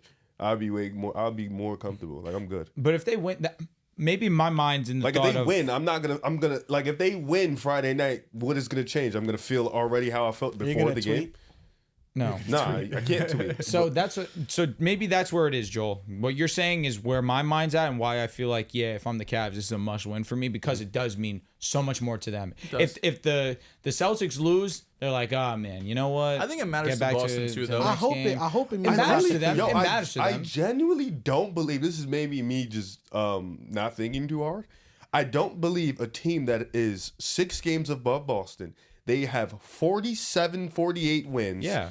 10 losses, have dominated all year. They've been bounced out the second round. Yep. Last year. I don't think they care about a game in February. I think their big picture is just getting to the ECF. Well, no, I That's getting think there. it does, I think because there's they're a waking up handful for of this game games for that, sure. like, what do we got, like 20 or so games left in the regular season? Like, there's probably 3 to 4 games on Cleveland's schedule and Boston's schedule that they're circling like, all right, yeah, like we had Toronto last night. We have the Pistons tonight. Pistons been great. But like, we got Cleveland Friday. We got Denver Sunday. We got LA in 2 We weeks. gotta Like, come there's to going to be play. a couple games that they're going to circle. It would make sense like that. I get that point. If Cleveland didn't, and you fake seen it, Cleveland takes every game serious this year. do, Like absolutely. they've taken every single opponent serious. There isn't a moment where I'm like, nah, Cleveland's taking a day off. Nah, Cleveland's taking like they haven't done it. They've been on full go all year. Like they've dominated OKC. They've dominated Denver. They've beat Boston. They've already beaten damn near every single team in the league. So I would feel confident about that if they've taken games off, but they just haven't. This is the last matchup that they're gonna play them though, until maybe they inevitably meet. For in the sure. playoffs. I think we all are saying the same thing. You guys are just a little bit more higher on the Yeah. game. I think it's a big game Yeah. for sure. I think it's an exciting game. I will be there on I the think they're clock. all. I think everybody on the team. sure. I They're think- getting 8 hours of sleep. I think, yeah. They're I eating think- a great breakfast. I definitely- They're but working here's the out thing. twice that day before the game. If JB and DG don't play, it's like now we're like, damn, another Oh yeah, matchup. it sucks to soul out the game because Yeah. that's not these But it's aren't still the gonna be a teams. fire game because these Wish both I of was the that teams game. have nothing but give you fire games in the regular season, regardless of who I'm plays. excited, man. Yeah, I'm hoping. Yeah, you're praying. Cavaliers You're not hoping. win. You're No, praying. I'm actually hoping they're healthy. I'm hoping that we get that's a more healthy important. version of both teams. That's been the main Because I concern want to for y'all. see them at their very best, and I want to see them take this regular season game like it's a playoff game. Hope Cornette plays, man. He's been out last 2 games personally. Listen, that's what matters the most. If they're healthy, we're all go. If not, that's more important. They have a good cushion. 6 games. And that's going to do it for episode 461 of the Pick a Side Podcast. You guys can follow us on Twitter at Pick a Side Pod, on Instagram and TikTok at Pick a Side Podcast. Thank you guys for watching, and we'll see you guys next time.